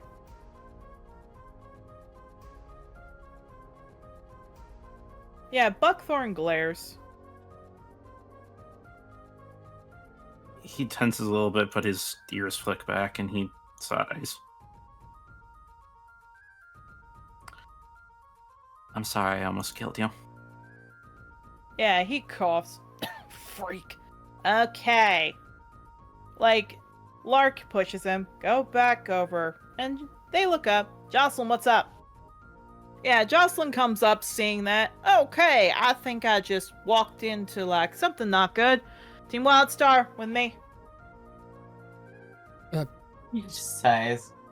Well, why are we all going? Well, you're gonna pay off more of your debt. Come on. Okay. Yeah. Everyone walks. I will say, just before you go, Clover reaches your hand and gives a squeeze, Yarrow. He feels that and he kind of like jumps a little bit at first at the touch and then he like shakes his head and looks over. I don't know what came over me. It's okay. It's okay. I don't know how you did the element thingy, but it looked nice. I don't know either. I blacked out. Yeah, she puts her ears down and she gives you a kiss on the cheek. Trots over to you, Mabel, gives you a kiss on the cheek, and then stands by Cedar. Which Buckthorn is stomping over to her, and Cedar just stands up straighter. Good. Yeah, as soon as Jocelyn has all of you and walking, turns to look over you. When the nine hells did I just walk in on? He was attacking Clover and then I blacked out and next thing I knew he was almost dead and I was standing between him and her. She just walks. By the Celestials, why am I with all of you? And just keeps walking. I don't know. Your guess is as good as ours at this point. Yeah, I think this is retribution for something. Just keeps walking. Retribution for what? I don't know. Maybe I didn't stay with Callistus. I don't know at this point. I feel like based on what Mabel's telling us, that was a good thing that didn't happen. So. Hardy har. She leads you up the steps all the way to Morven. When that happens, when you get up there, you see that Morven is talking to what looks to be a very young man. He's got what looks to be tan skin, guard outfits on, and he seems to carry with him a bag. Morven is not 100% sure what it is. Jocelyn comes in, she bows. Got Team Wildstar. Morven looks up. Good. Come in. Shepard is there too, just reading through different books.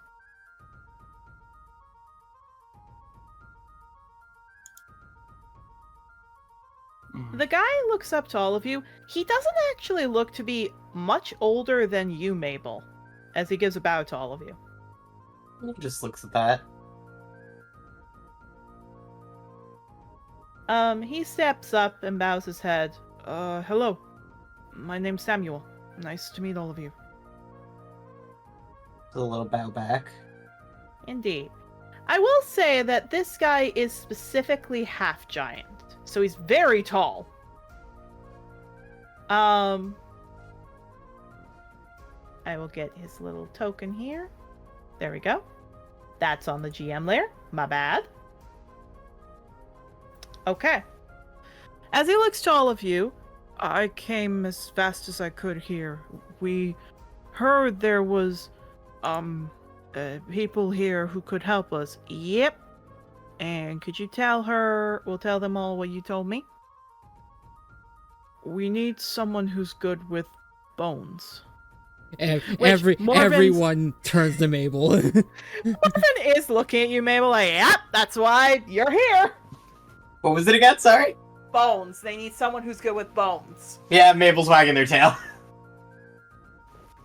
Morven looks to all of you. I expect you to treat these bones with the utmost respect. Mabel nods. You don't mind me asking, why do you need someone that's good with bones? Samuel, like, Morven gives a look, he's about to speak. Samuel goes, "'Cause we found them." Jocelyn told me you all learned a little bit about Cavaster, right?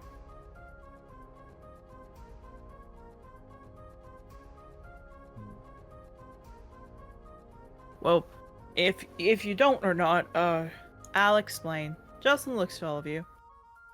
Every town in Angador works as a hub for something, right? Dracodale is its own city, technically, working as a hub to protect students. Fort Blaze is for those who are not dragon riders, but wish to serve Angador in other places, are our cavalry and guardsmen. Cavaster is where individuals who either wish to retake the test to be riders if they fail, or are individuals who failed the test too many times but wish to stay on Angador are allowed amnesty. Basically, it's the place with failed riders go. Samuel scratches the back of his head, or you could just be born there. It's a nice place. That too. Cavaster is where we get our mounts. Every mount you can think of, there's one down there. Big fellas, small ones, all that. It's like a druid or companion place, which is another reason we needed people who have familiars and ranger companions and druidic companions. I see. They don't let anyone enter the city without some kind of an animal. They kind of worship them there. Yes, our laws even prevent us from eating meat. All meat must go to the animals who will serve better, and we kind of feel bad taking meat from people, which is why we need some help. Sometimes from riders. They call us like silly, wimpy people and all that, but we're just strong, you know? In a different way. I see. Anyway, it didn't reach here, but we had a storm roll in. We thought Tossie was somehow a part of it because we hadn't seen it that bad in a long time. A lightning bolt crashed down in the undergrowth, and I'm sure you know this, that sometimes it's too much, like, overgrowth in the area, and that's how it can, explode up. Our druids managed to keep it back, and we were able to keep it down, but a large section of flame near the temple was, well, ripped through the land, and when we were cleaning it...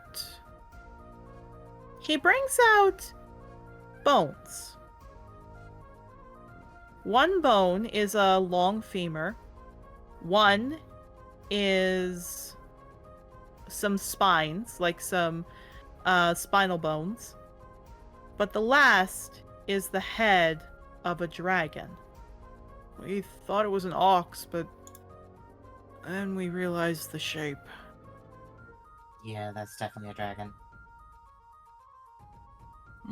We don't really have people who know how to look at the dead, and we really need this sorted because Jocelyn perks up. Every city on Angador is also an embassy for a breed of dragon. They come here for safe passage. Cavaster is Orium dragons and forest dragons. These are forest dragon bones. if there are dead baby forest dragons, wormlings, being killed there by some animal or something, we need to know about it. Can I look at the bones to see if I can, like, deduce a cause of death? That's exactly what I was about to say. I'm looking. So, roll me a nature. You get advantage because bones. This is my thing. 16. Bones. I'm gonna change the music. Mabel, could you roll me a wisdom save? Oh no. 8. I should say disadvantage wisdom save, but that's as low as you can probably get No, it. see if roll you again. get... Yeah, Aw. it's 8. You always get a nat 1. Mabel? Can you roll me a dex save to see if you can get over to the bucket that's on the side of the room? Yeah, there. I think that's 1. Yeah.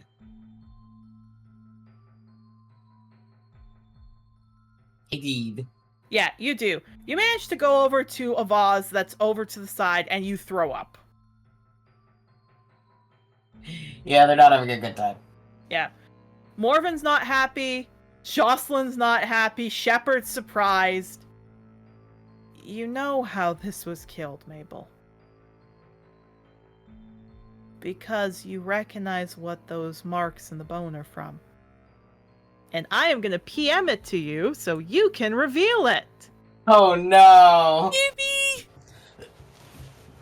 What happened? It's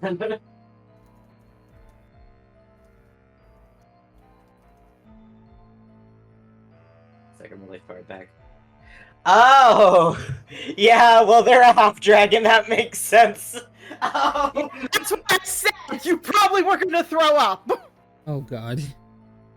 Yeah, Mabel rubs their face and goes,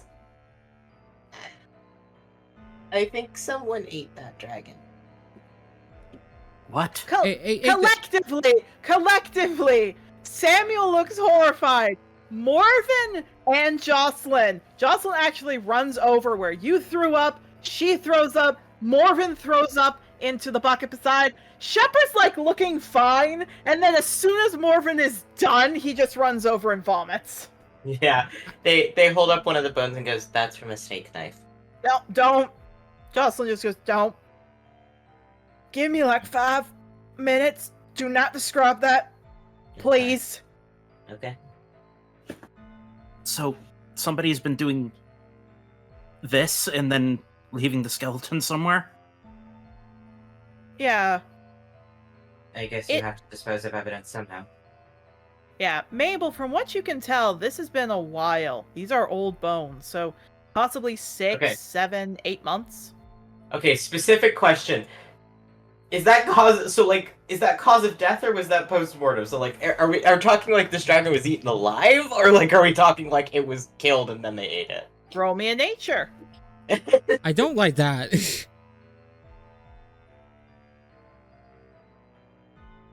Do I have advantage again? I'll give you advantage. I accidentally rolled a twice. 21. Particularly this one was still alive. Oh yeah, they're not saying that one aloud. They're gonna keep that information for right now. Everyone's already upset. Yeah, it takes 10 minutes. Jocelyn sees you. What ain't you telling me? I think it was alive. They look horrified. All the dragons in the room, Shepherd, Morven, Bulls, like just all of them, they start roaring and swearing and scratching and blasting. Samuel, like, Morven looks, who is in charge of your town?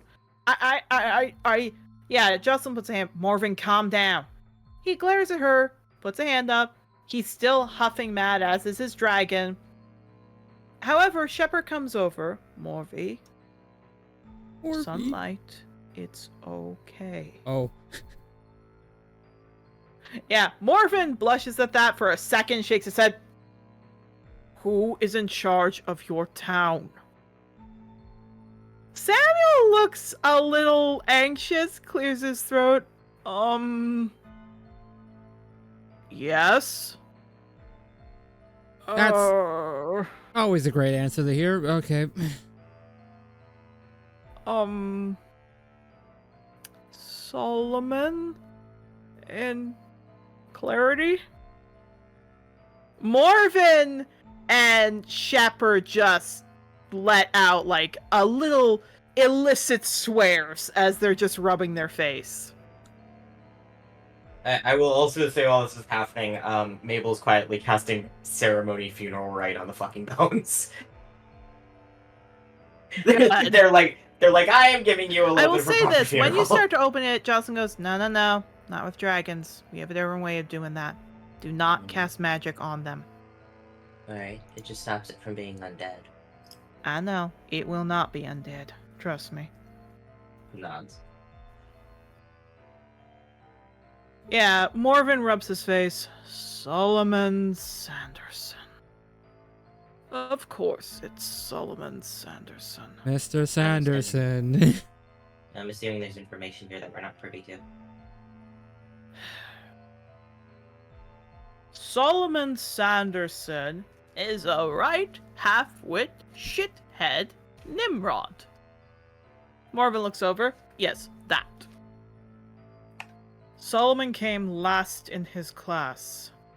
In fact, last in all 3 years he applied to be a rider. He barely scraped by.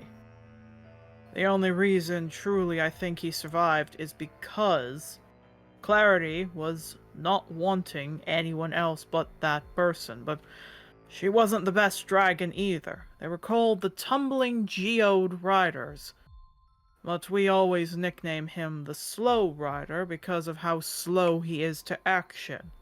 Jocelyn raises up her hand. We don't call him that as well because it can be seen as him calling him stupid. He is stupid. We can't officially say that, Morven. He rubs his face. So Solomon has been letting this by. What are you? I'm like Samuel puts his hands up. I'm just a guard. Again, I wouldn't mind being a rider, but to get that far would take a while.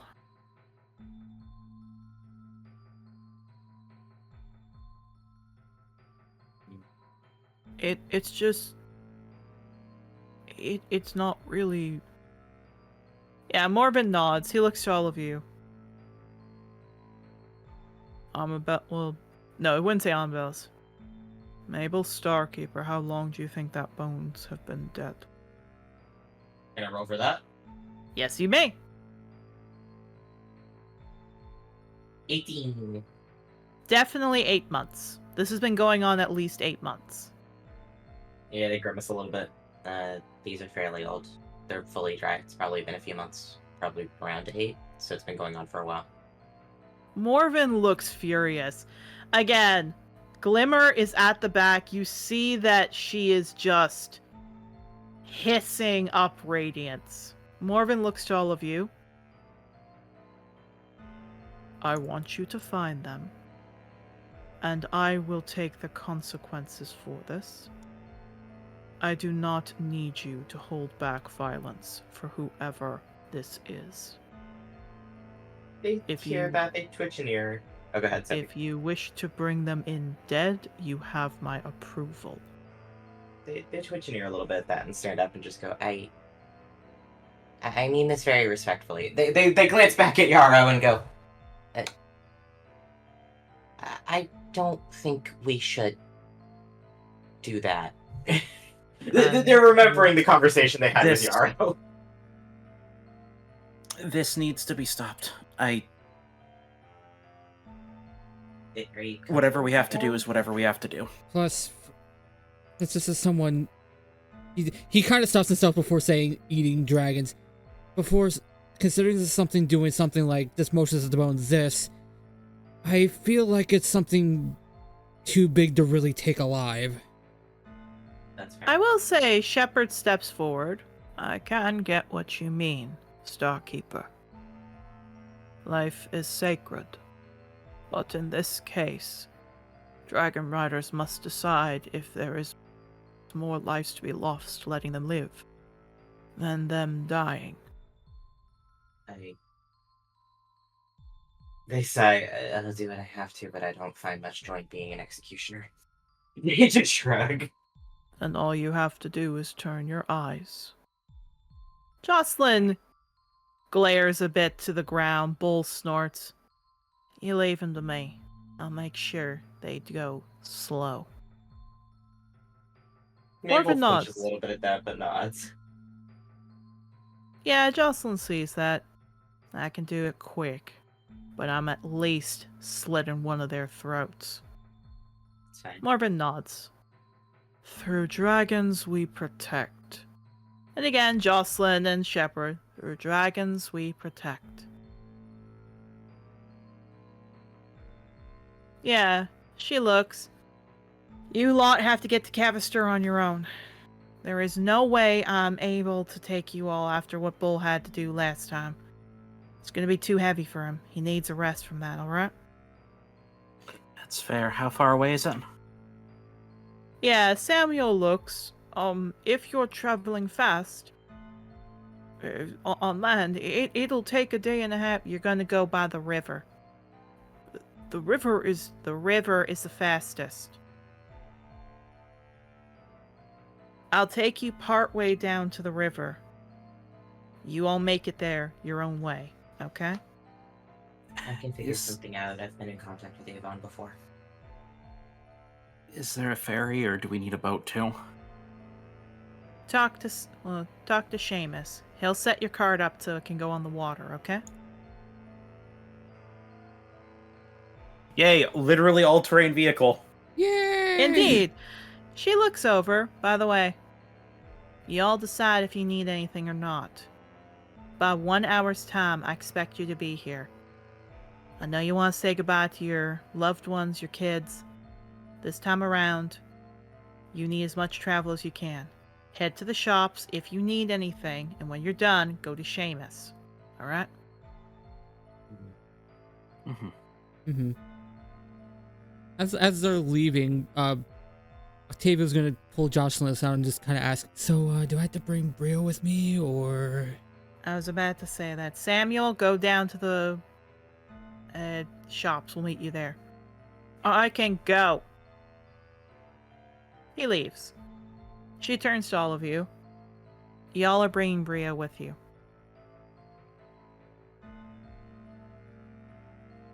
Dragons don't do well cooped up. And I can't leave him alone. Barnaby and all of them, they're fine. Chitter and Cheddar, they're all fine. But Brio needs somebody, so you're going to take him with you. He should be good to move soon and walk about, alright? Alright. All right. Do you all need anything so I know? Or are you good to go now? I should go check to see how the medical herbs are doing. We might want to stock up. Trust me, you don't need to. Cavaster has some of the highest amount of medical herbs in the land.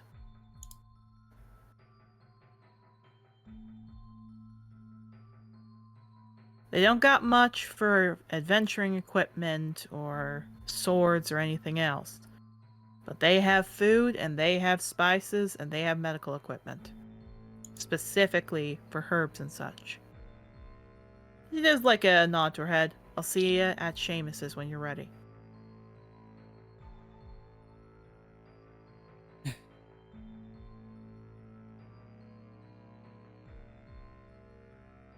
Alright, players, is there anything you need to grab? Octavia needs to go and pick up Rio, I guess, so... For the sake of it, because of how quickly we were going through the days and everything, can I be permitted a little bit of time to rearrange my spell list? Yeah, of course, go ahead. Okay. Is there Yeah. anything you need for items, so I know? I'm good. That's a good Alright. question. I think I'm good. Like, Okay. I don't think I have enough money for really anything, so... If they're telling me to get medical herbs and potion ingredients at when we get to Cavaster, I don't think I need anything else right now. Oh, there's still one more night of the, full moon effect, right?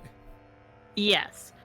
You know that you'll be okay if you have some rope, you can tie yourself to the carriage. You should be fine. Which, Yeah. Octavio, again, you're a little Kenku who, like, you're a little Kenku right now that can talk. You still are in that as a little Kenku who can talk. Oh boy. Bird. Bird.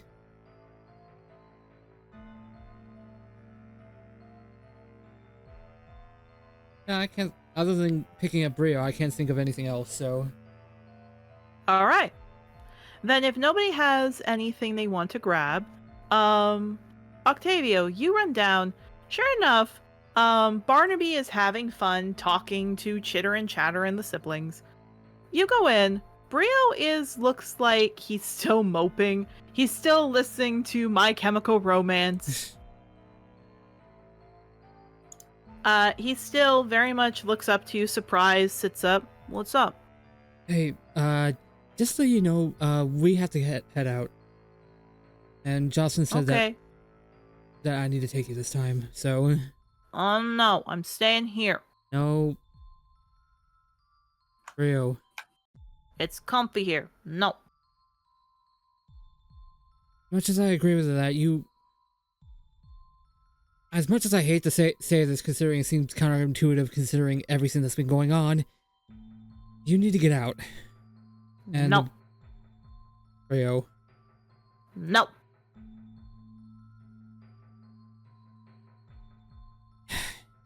He kind of just sighs. This kind of goes over and sits there. It's like, you just saying that because you don't want to go back in the bag again, or? I like the bag. It's nice. It's safe here. I don't have to worry about getting beat if I leave. You won't have to worry about getting beat anywhere that you go. You shouldn't be afraid to. He kind of stops himself, being like, right, no, can't say that until Jocelyn gets approved. That's right. Okay. Nods. Look, Jocelyn isn't going to be able to take care of you over the weekend, and with what's going on, I'd rather keep you close by just in case anything happens. Kind of squints. He then climbs into the bag. Okay, but I'm not going because I like it. I know. But still, I appreciate it, buddy. Fine. Octavio, you do hear a little purr at being called buddy. Yeah, just lightly taps the bag. Like, make sure he's, like, all good and hidden so he can head over to the stables. Indeed, you do. So, as that's going on, you head over to the stables. Yarrow and Mabel, you're there pretty quick. Jocelyn looks to all of you, nods. Not bad. Good idea. Alright, y'all ready to go? As we can be. I don't think there's anything else I need. Okay. Yeah. She whistles over. Seamus, you ready? Samuel is, again, like beside Bull. Seamus comes out. Seamus looks incredibly happy. Dewberry is there too. They look incredibly happy. You helped get the man laid. He's happy to help you. Hooray! Preferably, or specifically, you helped get the man laid with the girl he really, really likes. He's happy. Yeah, Tavo just kind of blinks. Seems like you're happy right now, Seamus. Oh, I am. It's on the house, by the way. You'll help me get with Dewberry. No way I'm gonna make you charge for that. Good, because we need to make some modifications to our cart then. No. They also know already told me. Huh. He looks over. You, half-dragon, can you come here? Goes over. Alright, how strong are you? Fairly? Alright. He actually shows you back with the carriage. At the back, there's a new, looks like rudder. You're gonna be in charge of moving this at the back. Alright? Alright. The current will lead you downstream. You don't need really any animals if you're going downstream. Crossing the ocean or upstream, maybe. Downstream, you don't need anything. Okay, then how are we supposed to get back from all this? Yeah, Seamus chuckles, Jocelyn chuckles. I think Bull will be able to carry you back. I just can't carry you there, alright? Okay, fair enough. Mm-hmm. Besides, if anything, Cavaster will let us borrow some of their animal amounts.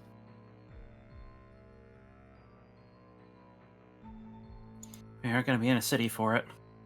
She Speaking of nods. which, is there anything else that we should know about the city before we get there? Yeah, Jocelyn looks. I assume this is in reference to last time when I didn't warn you as much. Well, partly that, and just the more prepared we are for where we're going to be, the easier it's going to be to search for clues. I'm afraid I couldn't tell you. Samuel looks. Cavaster is a densely forested area. There's tons of animals there, and there are some restaurants. They're, vegetarianism, but we're probably gonna need to look for somebody with, like, maybe a hidden house or something. As for who could do it, I couldn't think of anyone who did it in Cavaster. We all love animals and dragons. No one should want to do that. Yeah, Jocelyn looks. What I can tell you is the road down there, the river, very dangerous. Large marine animals live there. You're gonna probably get hit with a ton of things trying to eat you. So, if something were to go wrong and you need to keep people safe when you're traveling, you'd keep it in the carriage. And I will say Morven isn't there, but Seamus looks at her like, what are you talking about? She looks to all of you. As for everything else, do your best. Alright? Of course. Mhm. Be prepared for anything and everything in that water. Nods. Yeah, I'll do my Seamus best looks to- to you. Seamus looks to you, Yarrow. Tosses over to you a stick. Now, you're gonna be in charge of moving this along. Using the little stick to push you along, alright? Using this? Nods. Move it all the way down to the bottom and give it a push. You'll hit it just fine. He's looking over the stick. Yeah, it's a very long stick. Very big, very long stick. Oh, okay, I think I understand. Thank you, by the way. Seamus nods. Don't need to thank me. Again, you all helped my dream come true. No need to thank me.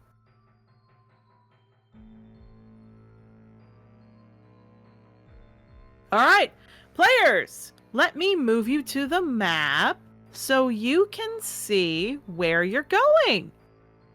When you are all ready, I will show you, we will go on the journey to Cavaster. Oh boy. But to show you above game where you're going with the little red line, Jocelyn is flying you down here. Okay. And then you have to make your way all the way here. Okay. So we have to get through a lake. Okay. You have to get through a lake, which is why it's like a big stick. Fair enough. Jocelyn looks to you. Normally by a river, you'd have to face 2 lakes. I'm flying you past the river and the other student cities so you can get only 1 lake and make your way down. It should take you about 8 hours to travel by boat down there. Alright. If you're going slow. But if you're pushing it, you can make it in 6. Alright? And there's nothing dangerous in the lakes at all, are there? I told you there's something dangerous. You gotta be careful your own way, okay? Alright, okay, fair enough. I have a plan to help a little bit. If anything, she tosses over to all of you a yellow stone that sparks with electricity. Break it and toss that in the water. It'll destroy the local ecosystem for like a mile, but you'll be safe. We'll call that an absolute last resort. Yeah, not Thumbs bad. up. Thumbs up. And players, due to the fact that specifically, I do not want us going too much into this, we're going to say that just before a fight will happen, because hint, hint, nudge, nudge, it's gonna happen, Jocelyn has you all get into the carriage, Brio pops out of the bag, you all manage to climb in, take your time, and sure enough, as you get flown over, eventually after about 25 minutes, you hear Jocelyn go, "Alright, this is the drop! Good luck!" And just everything falls. Yeah, just holding on for dear fucking life. Mabel's just sitting there like, well, I've already come to terms with my mortality. Oh, dear God. Octavia and Yara screaming, Mabel just sitting there completely stone-faced. He's already gonna die, he knows. Yeah, there's a splash, a crash, and eventually y'all are good. Nothing wrong, no problems. You float, you can all unclench from the pillow. And though they are not here, I will move you down over to the map so you all can see what you're going to be dealing with. What the? Oh, no.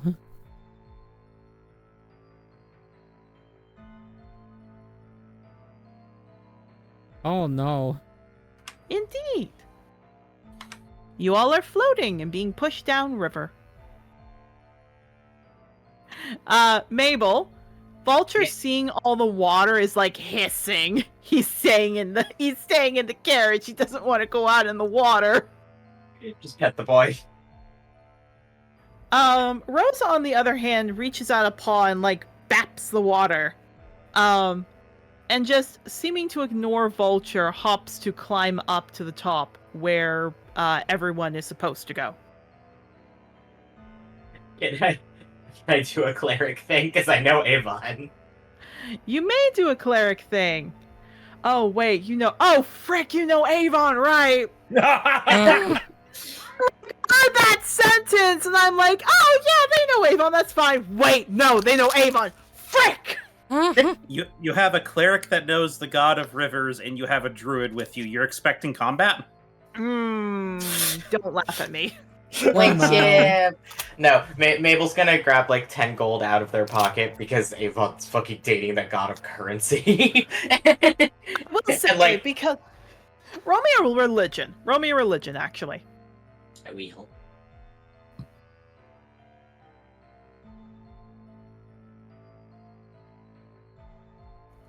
$21. Okay. Avon needs a sacrifice himself. And there are 3 ways to get Avon. You need a bag of fish, you need some clams, or somebody needs to cry. Blinks at that. Turns to Yara. Do you have any fish or anything? You faked me out for a second. Oh, you're also the backup. If you don't have fish, you gotta cry, bitch. I don't have fish. Okay, how easily can you cry? On command. Why? I'm trying to summon Avon. Rosa hears that, looks to you, Mabel, looks at you, Yarrow. Pulls out Soaring's feather and holds it above the water like she's gonna drop it. Remember your boyfriend. Rosa, no, Rosa. Yeah, she holds it up, looks to you. Yarrow, can you roll me a wisdom save? I am gonna get this cat. Yeah, It's an 8. you're gonna cry first. You're bubbling up, Mabel. He's gotta be above the water to do it, so you can't just shove his head down above it. They don't shove it, but they do like gently nudge him. Gently nudge. Nelly. Changing this over then to a little bit of a bouncy music. The water, like the tear Unfortunately, that hits. is one of the gods you gave me as a friend. So Huh? I'm now regretting I gave you him as a friend. The tear hits the water. I assume you toss the coins in. yeah, There's a while, and then the carriage stops moving as the water bubbles and bubbles and bubbles. And this appears. Oh, Oh, big otter. big otter. Very big otter as he lifts his head up, his little ears flicker, and he just sits blocking the entire river as he looks down. Hi. Hi, Avon. Oh, hey, Mabes. Mabes? Yeah, just Mabes? Mabel looks at Octavia and shrugs like, Yarrow's just curled up in a ball in the corner. Are you good? Are you good, Yarrow? Yeah, Rose- I'm fine. Rosa brings back the feather. Don't do that again. She Yeah, meows. Rose, that was a little fucked up. But you She are a meows. cat, so... She meows. She gives you a look of, you told me to get him to cry. I did what you said. Mabel's like, I said get him to cry, I didn't say traumatize his ass. But no. No, they look at that and just look at you. Semantics. Yeah, they look at Avon and just go, sorry, we were trying to go to Cavaster. Okay. That's like my Shouldn't mom's city. Why? Oh, is it? Because there's someone who's, like, killing and eating dragons there, apparently. Okay. And you need me to do what? I don't know, this just felt like the right thing to do as, like, a safety measure, because they said there's shit that could kill us in here. Oh, yeah, I don't do that. Fair enough. Like, I mean, I can, because you helped Otmar. Like, do you have one of the things that Otmar gave you? Like, one of his tears? That's the group. Didn't those get given to Ivy? Yes. Otmar did say, however, that you could request a favor. Like, another favor besides the tears. And it would be basically payment for this. Avon blinks. I can also just say this is the favor you got from Otmar. Looks at the group. I think I might as well. I Probably. trust anything else that we would want from the tiers Ivy would be able to get. I mean, that's Yeah. good. He, like, looks down the river, because there's, like, a kraken in the lake down there. Excuse Oh. me. I made a good decision. Yeah, you like For it's once in my life, oh my god! It's a baby kraken, so y'all probably be fine, but, like, it's like a baby kraken. It's sacred, too, so you couldn't kill it.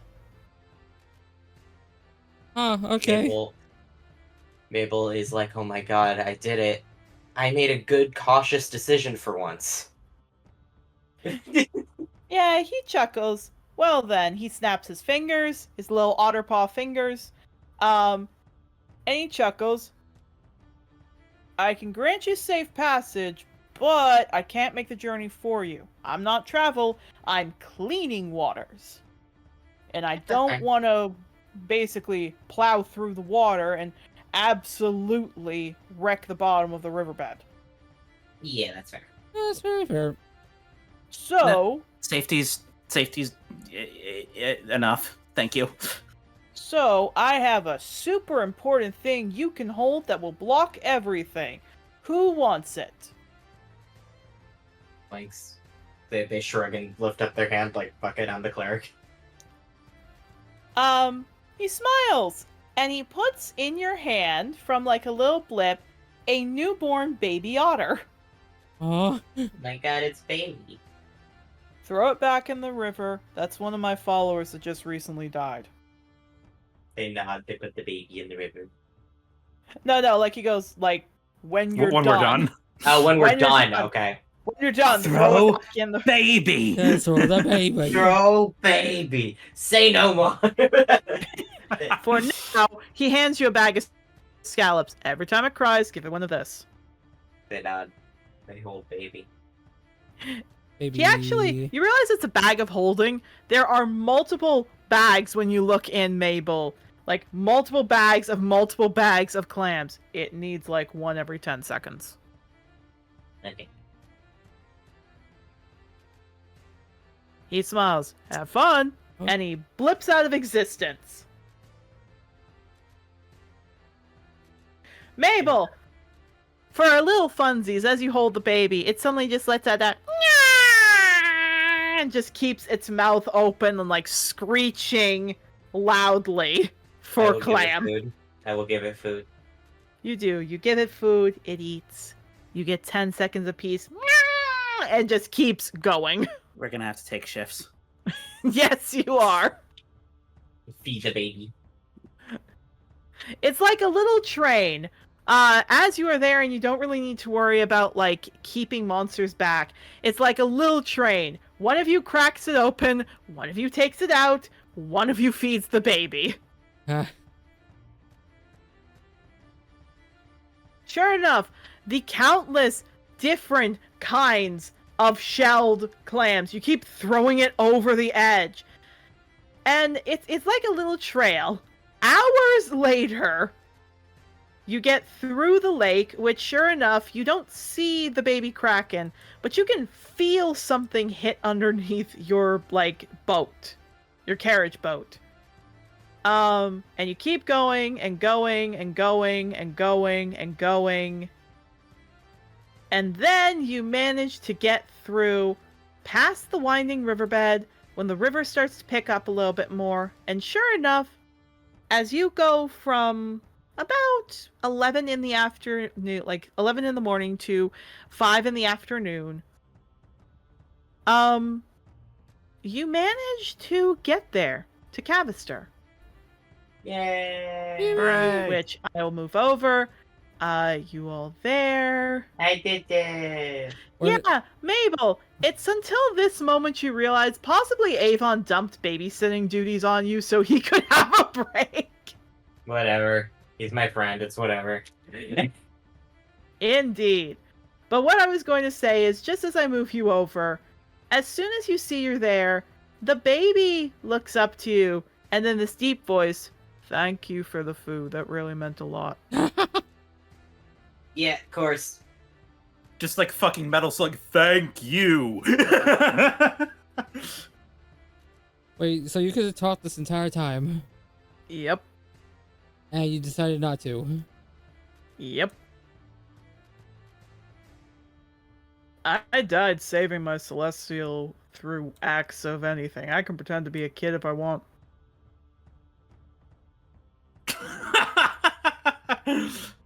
You know, I don't got a comeback for that, so yeah, fair enough. Yeah. He just looks, "Thanks for the food." And he just, like, sticks his little paws out. "Throw me." Yeah, we'll throw. You throw! He's in the water! The bag goes with him! There you go. Well, this is an event that has transpired. Look, this man lived his whole life serving Avon. If he wants to pretend to be a baby, let him pretend to be a baby. Mabel just fucking, like, looks at Yaro after that comment and just goes, well, it was either that or fight a fucking kraken, so... Yeah, no, No, this that- was the that- preferable option. That's very fair, very fair. I'm just like, okay. I will say, Jocelyn looks seeing you all, because you're still a little ways down. She blinks, she, like, calls over. "Hey! Y'all are, like, in one piece!" Yeah, I asked Avon to protect us. "Oh, that's cheap." Not cheap, I'm a cleric. Yeah, Bull nods like, "Yeah, that makes sense." That's Alright. resourceful. What's the point of fucking multiple Celestials if I can't ask other ones for favors? Indeed. Players, are you alright if we go for just a little bit longer, about half an hour? Yeah. Yeah. Okay. Then let me move you all over to the next city to be introduced. Cool. Cavaster.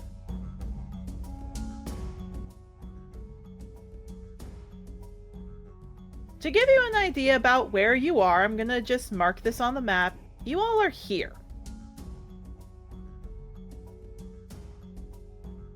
As you get pulled out, there are tons of different things you see here. But the one common thing is there are very few houses, but calls of animals extend far across you can hear. Tons and tons of different animal sounds. Birds and amphibians and everything else you can think of.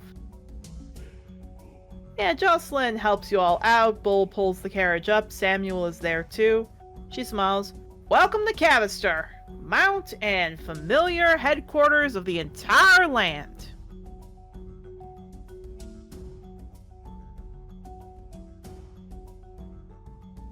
Alright. This place feels wonderful, actually. Yeah, nods. Oh, by the way, she kind of looks. Make sure your familiars go wherever they want. He looks at Rosa and then looks back. I don't think that's going to be a problem. Nods. She looks to you, Mabel. Same with him. He's gonna be pampered like a panther. No, that's Yarrow, you're like Rosa seems. Yeah, that makes sense. That's cool. Vulture is just looking so happy. There is so much purrs coming from this boy's throat. Baby man. the little man. Yeah, so she chuckles. Alright, let's begin, alright? Every large area you see around here contains one of the mounts that are huge in our world. From the tiniest little runt comes the biggest of people to help you. No matter where you go, you'll always find someone here to take you on and support you. You can even buy some of them here if you got them the right gold.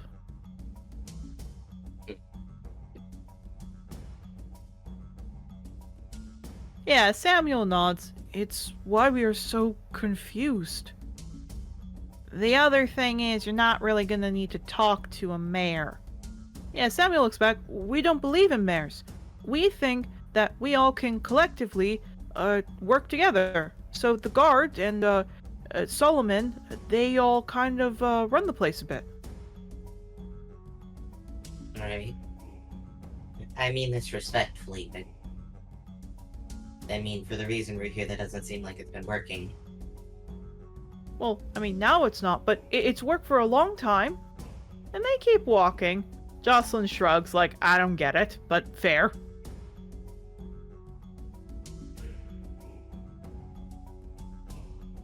Of course. All I was going to say is, you guys pass by, and the first thing you notice is that there are animals everywhere. Like, there are cows that walk in the middle of the road, and they just sit down and, like, look comfy. And the traffic stops. Like, carriages stop immediately, they just stretch, they wait. Oh, India. Okay. Yeah. There are chickens that just walk into restaurants and people smile and put down, like, seed for them. There's goats that eat drapes and perfectly fine. No one has a problem with them. And of course, when you all come up, come up to the city with Jocelyn, what looks to be a satyr comes up and smiles. Good evening, sir and madam. Hello. I'm not talking to you. And she hands a mouse to Rosa and hands a mouse to Vulture, and Vulture is purring very loudly. Okay, that's fair enough. Yeah, she looks down, and you see she casts, like, something on her throat and talks to them. They talk for a while. She stops, looks up. Now I'll talk to you. You all are not hurting them, so I won't hurt you. Welcome to Cavaster. And she walks off. Yeah, Jocelyn turns and whispers to all of you, yeah, they're a interesting little bunch. Yeah, they got some interesting views. I like this place. Sure you would. Population is 60% Pecora. I'm sorry, what? Yeah, it's 60% Pecora. Sheep, goat, deer Pecora, all that. You're gonna love it. And they're connected to the capital, I'll assume? Yeah, Samuel was correct. Oh no, most of these are actually just Angador Pecora. Okay. Like maybe 10% of them come from the capital, but most of these are just born and raised here. Kind of like stares off in the distance for a moment. Okay, maybe it would still be safer if I got a hood. Yeah, Jocelyn looks, you're fine, Yarrow. It's alright. Mm-hmm. Something happens, they're not gonna focus on you, they're gonna focus on your cat. That's fair enough. You guys cross over, and again, you go from like here all the way, you gotta follow this path. About here is where you see a statue. Samuel smiles. Oh, could I tell them? Sure, why not? Okay. He stands up, or like a little straight. This is Bramble in the Light and Hollow. You all see a statue of, again, a tabaxi with a bow pointed out at something with a wolf beside him. See, Bramble was going to be a rider. He was actually in his final year, about to take his final test, when Hollow got really sick, so he let everything go so Hollow could die peacefully. But Hollow seemed to survive and thrive once they came down here. Then other rangers and other things found it, and we now call this our home.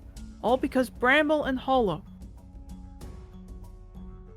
Our town is known as being ones where animals are given equal rights, which is why this is so horrible this is happening. Dragons aren't animals. Well, they're not people. Okay, that is a slur or racism. Just don't do that again in front of a rider. Yes, ma'am. And he walks off. Yeah, she looks. Sorry, I get a little particular. What happens when you be a rider?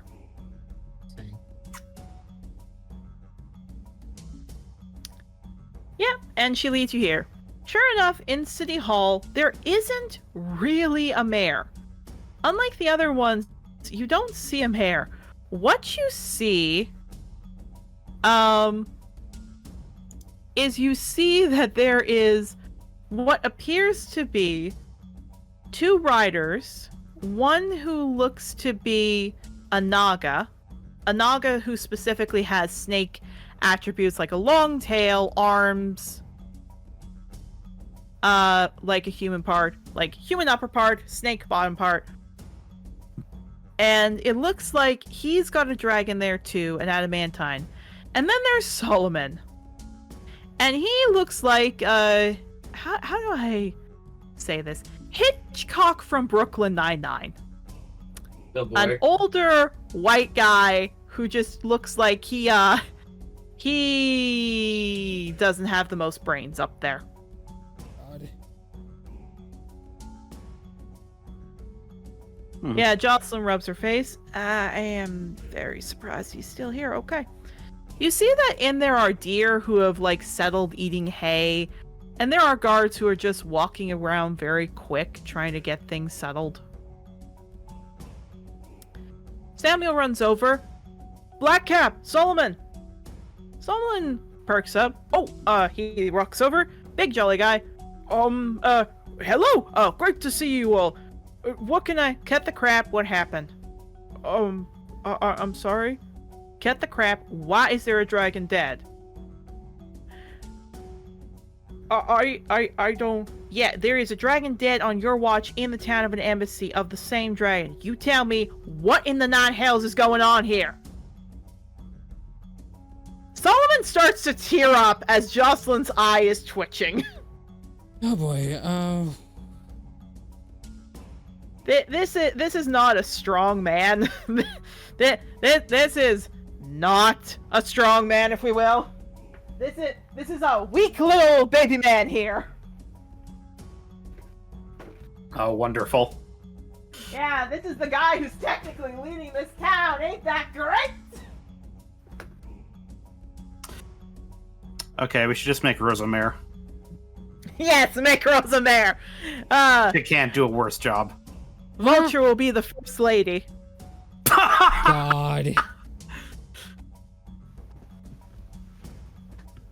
I'm not hearing any objection from Caleb. I am is it, not sorry? hearing. I said we were saying Rosa could be mayor, and I said great, Vulture will be her first lady. Well, Ah. that's a link. She can do whatever she wants with him.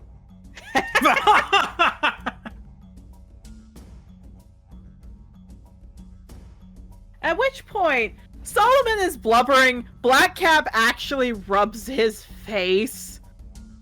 He slithers up. Hi, I can help you. Solomon, why don't you go? Yeah, I'll go take a break. And he like goes walking off. I dropped something. He goes walking off. Blackcap rubs his face. I am amazed. He's higher than me in ranking. Yeah, she nods. Ah, you fully graduated yet? Nope. Not yet. I'm, final year. Lawbreaker and I are still here for a bit. Plus, I wanted to make sure Puffy got time. Puffy? There's a sheep that's by the dragon, just sleeping. Ah, okay. Puffy.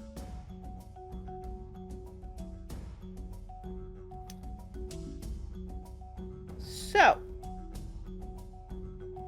do you have any idea? Absolutely none. Great. Okay. Can you give us any hints?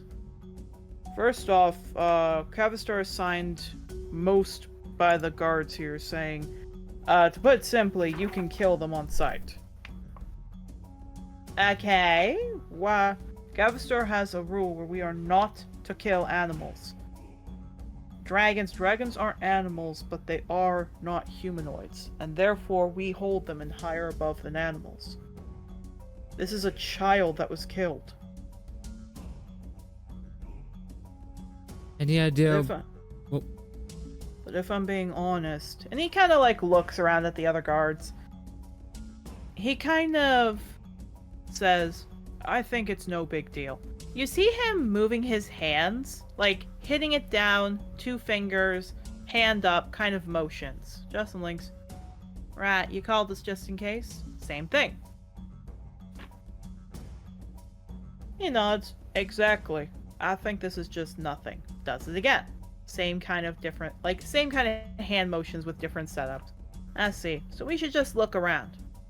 She does a motion back. Yeah, I mean if you want, but if I'm being honest, I don't think it'll amount to anything. A few more things. She nods. Alright, we're probably going to go by the bakery. Does it again. They leave.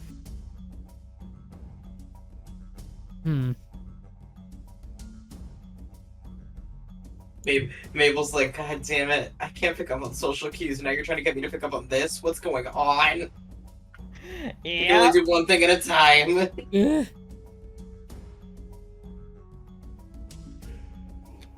Yeah. She looks. Alright, everyone, we're gonna go to the bakery. Come on. The bakery, okay. Alright. You should see the buns here. Absolutely wonderful. Terrific. They got a real good cream filling in here. Fresh milk, all that. Octavia was squinting at Jocelyn as she says this. It's like, what the fuck are you talking Mabel's about right getting now? more and more uncomfortable. Yeah. Soon as they walk out, like you walk out and she keeps walking, the guards are bribed. Okay, kind of figured. Bread with cream filling means that inside job, the guards have been paid off with something they really want. That makes sense if they're the only ones in charge. I mean, guards are pretty prone to corruption. Ah, not all of them, but some. And this lot, definitely. What I don't know, and she walks, is who is here. If the guards are being paid off, it could be anyone. And we do not have time.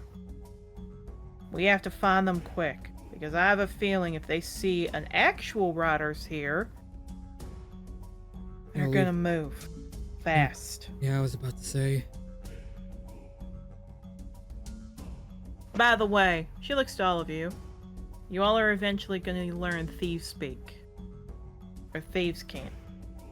Don't I already know it because of Cypress? Kind of. You know the version which is sign language, which is basically the same thing as thieves can't, but it's a little different. Thieves can't is something that was the original lexicon to start off with. As it's gone on, different variations have happened. There's different sign language for each kingdom. The Rider sign language is Angador sign language. But if you start off learning Thieves Can't, you can break into each of them very easily. But I will say, Mabel, you do know Thieves Can't, so this is going to be really easy for you. Which also made sense because you did see the word guard. Like, you didn't know guard because you don't need to have the word guard with Cypress. But what you did see was the word full, specifically wrong and mistaken. So you do pick it up because of that.